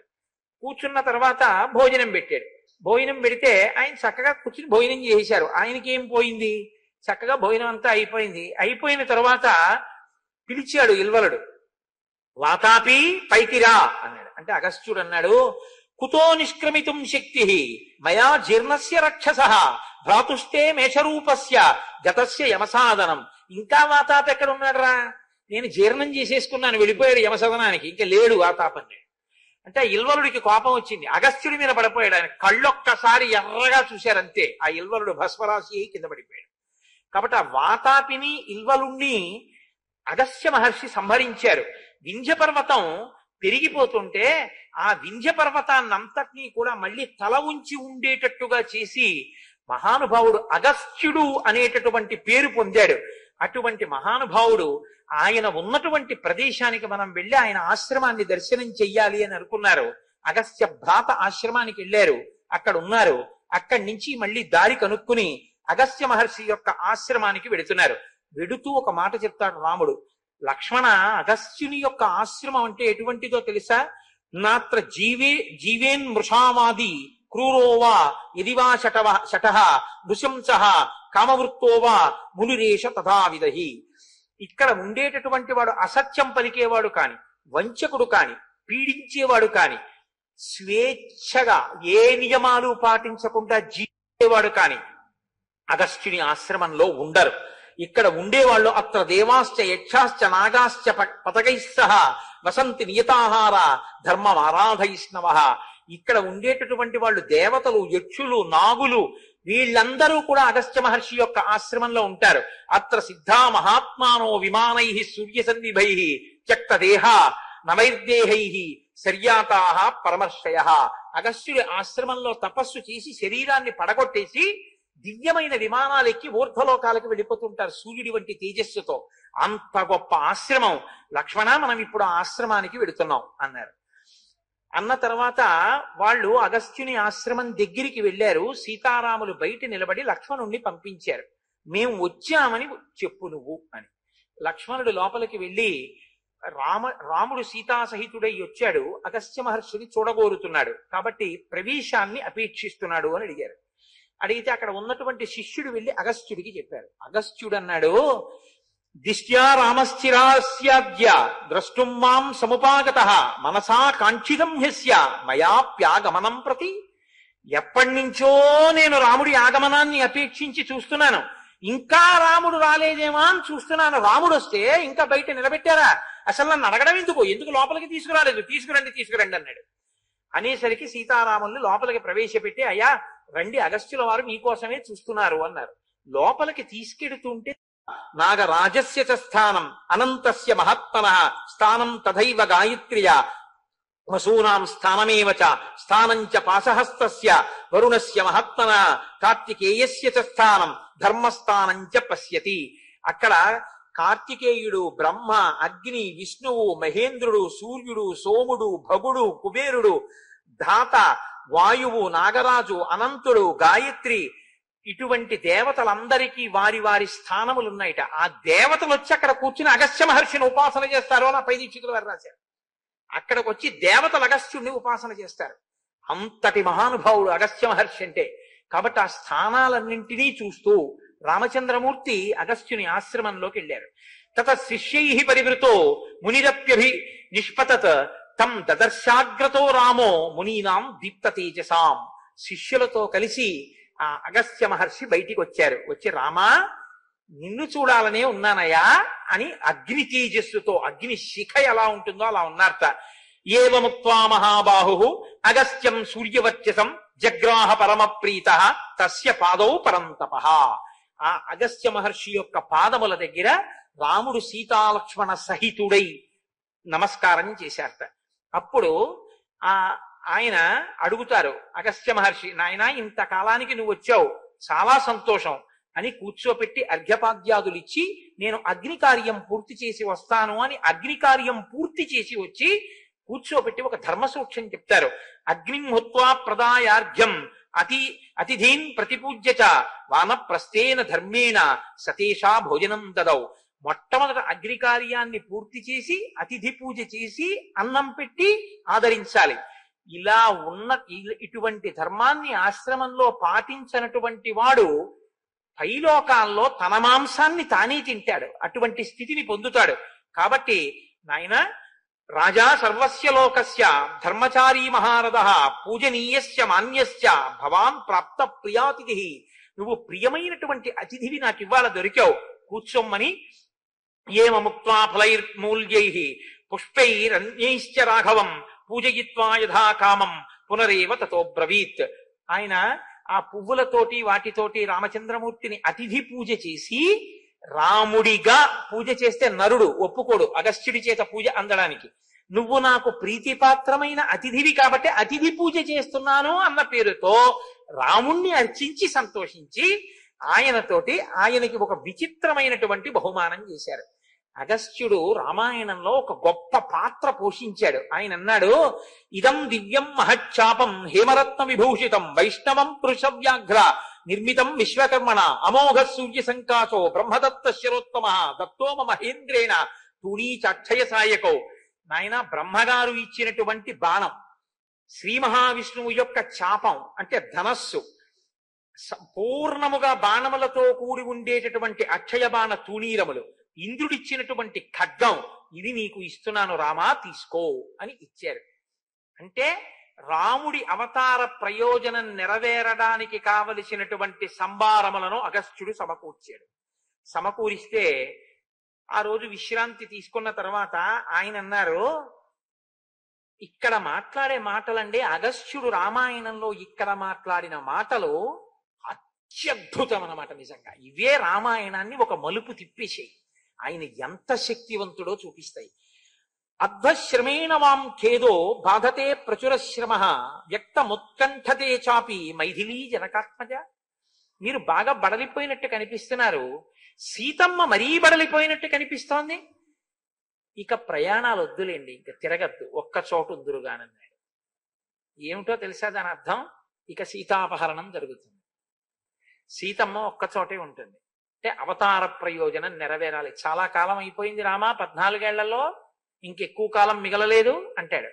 అంటే ఇక రావణ సంహారం అయిపోవాలి. 14 ఏళ్ళు పూర్తయి నువ్వు వెనక్కి వెళ్ళిపోతే వనానికి రావు, వనానికి రాకపోతే రావణ సంహారం అవ్వదు. చాలా సమయం అయిపోయింది. ఏషాహి సుకుమారీచ దుఃఖశ్చైన విమానిత ప్రాజ్యదోషం వనం ప్రాప్త భర్తృస్నేహ ప్రచోదిత. ఇంత క్లిష్టమైన వనంలోకి ఈ సీతమ్మ నీకోసం నీతో అనుగమించి వచ్చిందే, ఈవిడ్ని అభినందించాలి సుమా. ఇన్ని కష్టాలున్నాయని తెలిసి కూడా నీకోసం వచ్చింది అంటే ఈ పతివ్రతా ధర్మమే, సీతమ్మ యొక్క ఈ పాతివ్రత్యమే రావణుణ్ణి చంపబోతోంది సుమా. అందుకొచ్చింది ఈవిడ, నాకు తెలుసు. ఇది లోపలి మాట. పైకి ఒక మాట. యథైషారమతే రామ ఇహ సీతా తథా కురు దుష్కరం కృతవత్యేష వనే త్వామనుగచ్చతి. రామ, ఇక ముందు ఈవిడేం చెప్తుందో అది నువ్వు చెయ్యాలి సుమా. నిన్ను అనుగమించి వచ్చింది. బంగారు జింకంతే అంటుంది, తీసుకురా. లోపలి మాట అది. అలా నువ్వు వెడితేనే ఈవిడ్ని రావణుడు అపహరిస్తాడు. కాబట్టి బంగారు జింకేమిటి సీత, నువ్వు అడగడం ఏమిటి, నేను వెళ్ళడం ఏమిటి అనద్దు. ఆవిడ ఏమడిగితే అది చెయ్యి. యథైషా రమతే రామ ఇహ సీత తథా కురు. ఆవిడ ఏం చెప్తే నువ్వు వచ్చి, భర్తకు అలా చెప్తారండి. ఆవిడ అడిగిన దాంట్లో ధర్మాన్ని నువ్వు చూడాలి రామా అనాలి. ఆయన ఏమంటున్నాడో తెలుసా, నిన్ను అనుగమించి వచ్చిందయా, ఆవిడ ఏమడిగితే అది నువ్వు చేసి సుఖపెట్టు. పైకి భార్యని సుఖపెట్టమన్నట్టుంది. ఇక తిరగద్దులేండి, ఒక చోట ఉందిరు గాని. సీతమ్మ, బాగా బడలిపోయావమ్మా, ఖేదం పొందావు తిరిగి తిరిగి, ఇక తిరగద్దు, ఒక చోట ఉందువు గానివి. అంటే సీతాపహరణం జరిగి శిశుపావృక్షం కింద ఉంటావు. సీతమ్మ ఏం చెప్తే చెయ్యిరామా సుఖపెట్టు, పైకి భార్యని సుఖపెట్టమని. లోపల అడుగుతుంది ఎదర బంగారు జింకని. బంగారు జింక కోసం వెడితే ఇబ్బంది వస్తుందేమో, రాక్షసుడని చెప్పాడు లక్ష్మణమూర్తి. అయినా వెళ్ళాడు రాముడు. అగస్త్యుడు రాబోయే సన్నివేశాన్ని దృష్టిలో పెట్టుకుని మాట్లాడుతున్నాడు. సమయం అయిపోతోంది, రావణవధ అయిపోవాలి. అందుకోసం పైకి ఒకలా లోపల ఒకలా మాట్లాడుతున్నాడు తపస్సుతో చూసి. అలంకృతోయం దేశశ్చ యత్ర సౌమిత్రిణా సహ వైదేహ్యా చానయా రామ వత్సంసి త్వమరిందమా. ఓ రామ, నువ్వు లక్ష్మణుడు సీతమ్మ ఎక్కడుంటే ఆ ప్రదేశం శోభిస్తుంది. ఇక్కడ ఉండాలంటే నువ్వు ఇక్కడ ఉండొచ్చు అన్నాడు ముందు. అని రాముడు అన్నాడు, మమ్మల్ని ఎక్కడుంటామంటారో మిగిలిన కాలాన్ని నిర్దేశించండి అన్నాడు. అంటే జాత్వా ముహూర్తం ధర్మాత్మా ధీరో ధీరతరం వచః. కాసేపుట వెంటనే చెప్పలేదు ఎక్కడ ఉండాలి. ఇక్కడ ఉండమన్నాడుగా, అన్నవాడు ఇక్కడ ఉండిపో అనొచ్చుగా, అనలేదుట. కళ్ళు మూసుకుని బాగా ధ్యానం చేశాట. ధీరో ధీరతరం వచః, బాగా తెలివైన మాట చెప్పాట అగస్త్యుడు. అంటే ఇప్పుడు బాగా ఆలోచించాడు. దేని గురించి ఆలోచించాడు? సమయం అయిపోతోంది, 14 ఏళ్ళు. ఇంకా మిగిలినటువంటి కాలం మహా అయితే 1 సంవత్సరం మిగిలింది. 13 ఏళ్లు పూర్తయిపోతున్నాయి. వెళ్ళిపోతాడు రాముడు. వెళ్ళిపోయాడో ఇక వనానికి రాడు, వనానికి రాడో రాక్షస సంహారం జరగదు. కాబట్టి ఇప్పుడు ఎక్కడ ఉంటే సీతాపహరణం జరుగుతుందో, ఎక్కడ ఉంటే రామావతార ప్రయోజనం పూర్తవుతుందో ఆ ప్రదేశం చెప్పాలి. అందుకని అన్నాడు, కాలోజం గత భూయిష్టో యక్కాలస్తవ రాఘవ సమయోయో నరేంద్రేణ కృతో దశరథేనతే. దశరథుడు నిన్ను 14 ఏళ్లు కదా అరణ్యవాసం చేయమన్నాడు. అబ్బో, చాలా కాలం అయిపోయింది, ఇంక నువ్వు వెళ్ళిపోతావు. పైకొకటి లోపలొకటి. తీర్ణ ప్రతిజ్ఞ కాకుత్స సుఖం రాజ్యే నివత్స్యసి ధన్యస్తే జనకో రామ సరాజా రఘునందన యస్త్వయా జ్యేష్ఠపుత్రేణ యయాతిరివ తారితః. నువ్వు యయాతి యొక్క జ్యేష్ఠపుత్రుడు యయాతిని తరింపజేసినట్టు దశరథుణ్ణి తరింపజేయడానికి పుట్టినవాడివయా. 14 సంవత్సరాలు తండ్రిని సత్యమునందు నిలబెట్టడం కోసం అరణ్యవాసానికి వచ్చావు. విదితో హ్యేష వృత్తాంతో మమ సర్వస్తమానగా తపసశ్చ ప్రభావేన స్నేహాత్ దశరథస్య చ. నేను నా తపశ్శక్తితో దశరథుని యందున్న స్నేహంతో నువ్వు నీ మనసులో ఏం కోరుకుంటున్నావో దాన్ని నేను అర్థం చేసుకున్నానయ్యా రామా. ఎంత పెద్ద మాట చూడండి. దశరథుని యందు స్నేహంతో రాముడి యొక్క మనసులో ఉన్న విషయాన్ని తపస్సుతో ఆ శక్తితో నేను పట్టుకున్నానన్నాడు. ఏమండి, రావణుణ్ణి చంపుదామని రాముడు అనుకుంటున్నాడు అని మీరు అన్నారు అనుకోండి. ఇప్పటిదాకా అసలు రాముడు కలుసుకోలేదుగా. రావణుడి జోలికి రాముడు వెళ్దామని అనుకుని వస్తే అప్పుడు నరుడిగా కాదు విష్ణువుగా తిరుగుతున్నట్టు. అప్పుడు మరి నరుడు కాదుగా. మరి అగస్త్యుడు నీ మనసులో మాట నాకు తెలిసంటంలో ఏమిటి దాని అర్థం? మునులకు మాటిచ్చాడుగా రాక్షస సంహారం చేస్తానని. ఆ రాక్షసుల యొక్క మూలస్థానాన్ని కొట్టేస్తే అసలు రాక్షసులందరూ పోయినట్టేగా. కాబట్టి నీ మనసులో మాట నాకు తెలుసు. మునుల్ని తమ ధర్మం తాము నెరవేర్చుకోవడానికి వీలుగా రాక్షస సంహారం చెయ్యాలని చూస్తున్నావు. అందుకు తగిన ప్రదేశం చూపిస్తా. 1 2 కాదు, పుంఖాను పుంఖలంగా వేలకి వేల మంది నీ బాణాలకి తెగటారిపోవాలి. ఇంకా సమయం తక్కువ ఉంది. అంతమంది వచ్చి నీ మీద పడిపోయే ప్రదేశం ఎక్కడుందో అక్కడికి పంపిస్తాను రామా, నిన్ను లక్ష్మణుడిని సీతమ్మని. ఎక్కడ కూర్చుంటే ఈ పగలు పెరిగి సీతాపహరణం జరిగి మూలస్థానం రావణుడు ఎగిరిపోతాడో ఆ ప్రదేశం చూపిస్తాను. తపస్సుతో తెలుసుకున్నాను. ఇది లోపలి మాట. పై మాట మీరు ఉండే మంచి ప్రదేశం చూపిస్తాను. ఇది పై మాట. ఎలా అందుకని నేను ధీరో అంటారు, బాగా తెలివిగా మాట్లాడుతున్నాడు, లోపల ధ్యానం చేసి మాట్లాడుతున్నాడు, తపశ్శక్తితో భూత భవిష్యత్ వర్తమాన కాలములను దర్శనం చేసి మాట్లాడుతున్నాడు అగస్త్యుడు అని. హృదయస్థస్య తే ఛందో విజ్ఞాతస్తపసామయ ఇహ వాసం ప్రతిజ్ఞాయ మయా సహ తపోవని. నాయన నిన్ను యథార్థానికి ఏమన్నాను, నాతో పాటే ఉండమని కదా చెప్పాను. కానీ నువ్వు ఎక్కడ ఉండాలి అనేటటువంటి ప్రదేశాన్ని ఇప్పుడు నేను చెప్తాను. ఆ ప్రదేశంలోనే నువ్వు సీతాసహితుడవై లక్ష్మణుడితో కలిసి ఉండే ప్రయత్నం చేయి. వసంతం త్వాం జనా సర్వే జ్ఞాస్యంతి రఘునందన అతశ్చ త్వామహం బ్రూమి గచ్చ పంచవటీమితి. ఇంతకు ముందు రామా నేనేమన్నాను నీతోటి, నువ్వు సీతమ్మ లక్ష్మణుడు ఇక్కడే ఉండండి అన్నాను కదా. రాముడు బయలుదేరుతూ కూడా ఏమన్నాడు లక్ష్మణుడితోటి, మహానుభావుడు అంత గొప్ప ఆశ్రమం, అటువైపు రాక్షసులు తలెత్తి కూడా చూడరు, ఇంకా నేను మిగిలిన కాలం అగస్త్యుడి దగ్గర గడిపేద్దాం అనుకుంటున్నాను అని కదా అన్నాడు. అగస్త్యుడు కూడా మీరున్న ప్రదేశం శోభిల్లుతుంది, ఇక్కడ ఉండండి అని కదా అన్నాడు. ఇప్పుడు అంటున్నాడు, ఇంతకు ముందు ఇక్కడ ఉండమని కదా అన్నాను మీతోటి. కాదులే, ఇంతకన్నా ఒక మంచి ప్రదేశం ఒకటి నా దృష్టిలో ఉంది. నేను దాన్ని బాగా నా తపశ్శక్తితో ధ్యానం చేసి గుర్తిరిగి చెప్తున్నాను రామా, అక్కడే నువ్వు సీతా లక్ష్మణుడు ఉండాలి. అక్కడ సీతమ్మ బాగా సుఖపడుతుంది అన్నాడు. సుఖపడుతుంది అంటే ఏ అవతార ప్రయోజనం కోసమని తల్లి వచ్చిందో అందరి జనుల్ని ఉద్ధరించి తల్లితనంతో నా బిడ్డలు ఏడుస్తున్నారు, వీళ్ళని రక్షించడానికి రావణ సంహారానికి నేను వెళ్ళి అక్కడ ఉండి వాడు నన్ను అనరాని మాటలంటే ఆ మాటలు అనడం వల్ల వాడి తపశ్శక్తి నశించిపోతే వాడు మరణానికి సిద్ధమైతే రాముడు వచ్చి వాడిని చంపాలి. అందుకుని నేను ఈ కష్టాల కోసం 11 ఏళ్ళు అక్కడుండి వాళ్ళ సుఖం నా సుఖం అని తల్లితనంతో నువ్వు అవతారానికి వచ్చావు తల్లి. అందుకు అయోనిజగా వచ్చావు. ఏది నీకు సుఖమో ఆ సుఖం దక్కాలంటే నువ్వు అక్కడ ఉండాలి. ఇది లోపలి మాట అగస్త్యుడు. పైకి అక్కడ బాగా గోదావరి ప్రవహిస్తూ ఉంటుంది, లేళ్లుంటాయి, దుప్పులుంటాయి, జింకలుంటాయి, ఫలాలుంటాయి, తేనెలుంటాయి, తేనెపట్లుంటాయి, పళ్ళుంటాయి, చాలా బాగుంటుంది, అక్కడ ఉండండి. పై మాట. అందుకని రామా ఇక్కడ ఉండద్దు, అక్కడ ఉండండి. ఆ ప్రదేశం పేరేమిటో తెలుసా? పంచవటి. ఆ పంచవటి ప్రదేశానికి అనేకమైన పక్షులతో కూడి ఉంటుంది, జనసంచారం ఉండదు. ఏమని చెప్పాలండి? ఎవరైనా ఒక మనిషి అక్కడ ఉండాలంటే ఏం చెప్పాలి? అక్కడ ఇప్పటిదాకా చెప్పిన వాళ్ళందరూ ఏం చెప్పారు? అక్కడ తాపసాశ్రమాలు ఉన్నాయి, ఋషులుంటారు, రామా సంతోషంగా అక్కడ గడుపు అన్నారు. ఈయనేం చెప్తున్నారు? అక్కడ నిర్జనం, మనుష్యులన్న వాళ్ళు ఉండరు, ప్రశాంతంగా ఉంటుందిగా, అక్కడ ఉండు. ఎందుకని? జనులన్న వాళ్ళు ఉండకూడదు. సీతాపహరణం జరగాలంటే ముగ్గురే ఉండాలి, ఇద్దరు వెళ్ళిపోవాలి. ఇద్దరు వెళ్ళిపోవాలంటే రాముడు మాట, సీతమ్మ మాట కోసం బంగారు జింక వెంట వెళ్ళిపోవాలి. సీతమ్మ మాటలకి లక్ష్మణుడు వెళ్ళిపోవాలి. ఆవిడ ఎంత కేకలేసినా పలికే మనిషి ఉండకూడదు. రావణుడు సీతమ్మను అపహరించాలి. అపహరిస్తే ఆ తల్లి ఎవరిని సుఖపెట్టడానికి వచ్చిందో, ఎవరి సుఖం తన సుఖం అనుకుందో ఆ సుఖాన్ని ఆవిడ పొందాలి. అంటే రావణ సంహారానికి తాను పనిముట్టుగా ఆవిడ బయలుదేరవలసి ఉంటుంది. ఇది జరగాలంటే పంచవటికి వెళ్ళాలి తప్ప రామ ఇక్కడ ఉంటే ఇది జరగదు. రాక్షసులు కన్నెత్తి చూడలేరు. నువ్వు అరిందముడవు, అరిందమహ, నువ్వు శత్రు సంహారకుడవు. విశేషించి ఇది నా ఆశ్రమం. ఇటు ఎవరు వస్తారు? ఇంకా అవతార ప్రయోజనం నెరవేరదు. కాబట్టి ఇందాక అన్నాను, కానీ ఇప్పుడు నా తపశ్శక్తితో అంతర్ముఖుడనై ఆలోచించాను, ఇక్కడ నువ్వు ఉండకూడదు రామ. ఎంత త్రికాలజ్ఞుడై ఎలా చెప్తున్నాడో చూడండి.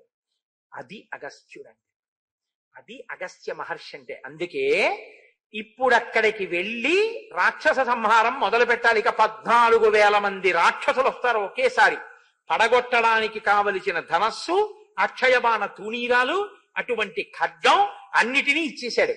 ఎక్కడుంటే ఇవన్నీ జరుగుతాయో ఆ ప్రదేశం చెప్పేశాడు. ఇప్పుడు అక్కడికి బయలుదేరండి అంటే ఇంకా ఉన్న తక్కువ కాలంలో రామావతార ప్రయోజన సిద్ధిని శాసించిన వాడు అగస్త్య మహర్షి. రామాయణంలో ఇన్ని చేతులు ఒక్కొక్క చెయ్యి పట్టుకుంటూ చిట్ట చివరికి అందరూ అగస్త్యుడి దగ్గరికి ఎందుకు పంపించారంటే ఆ మహర్షే అవతార ప్రయోజనానికి కావలసినటువంటి ప్రదేశాన్ని నిర్ణయం చేశారు. ఆ శ్లోకాలు మీరు చదివి అనుభవించాలి. పైకి ఒకలా ఉంటుంది, లోపల అర్థం ఒకలా ఉంటుంది. అలా మాట్లాడతాడు మహానుభావుడు. ఇటు నరుడిగా రామావతార నరుడి యొక్క స్థితి చెడకూడదు, లోపల తను దర్శనం చెయ్యాలనుకున్నటువంటి ఆ రామ దర్శనం ఇదవ్వకూడదు, వచ్చినటువంటి రాముణ్ణి పూజ చేయకుండా ఉండకూడదు, అలాగని రాముడికి అగస్త్యుడు పూజ చేసినట్టు కనపడకూడదు. అందుకని విశేషమైనటువంటి అతిథివి కాబట్టి అతిథి పూజ చేశాను అంటే. ఇంత గొప్పగా అగస్త్యుడు నిర్వహించినటువంటి ఈ వాగ్యజ్ఞంతో, అటువంటి అందమైన మాటలతో ఇవాల్టి కార్యక్రమాన్ని పూర్తి చేద్దాం. రేపటి రోజున సీతారామ లక్ష్మణులు పంచవటికి బయలుదేరుతారు. అది ఎలా ఉంటుందో, మధ్యలో జటాయు ఎలా వస్తాడో, ఎలా కలుస్తాడో, అక్కడ పర్ణశాల ఎలా కట్టుకుంటారో, ఇక రామ కథ ఎలా ఊర్జితం, ఎలా పట్టు బిగుస్తుందో మీరు చక్కగా విని మనందరం సంతోషిద్దాం.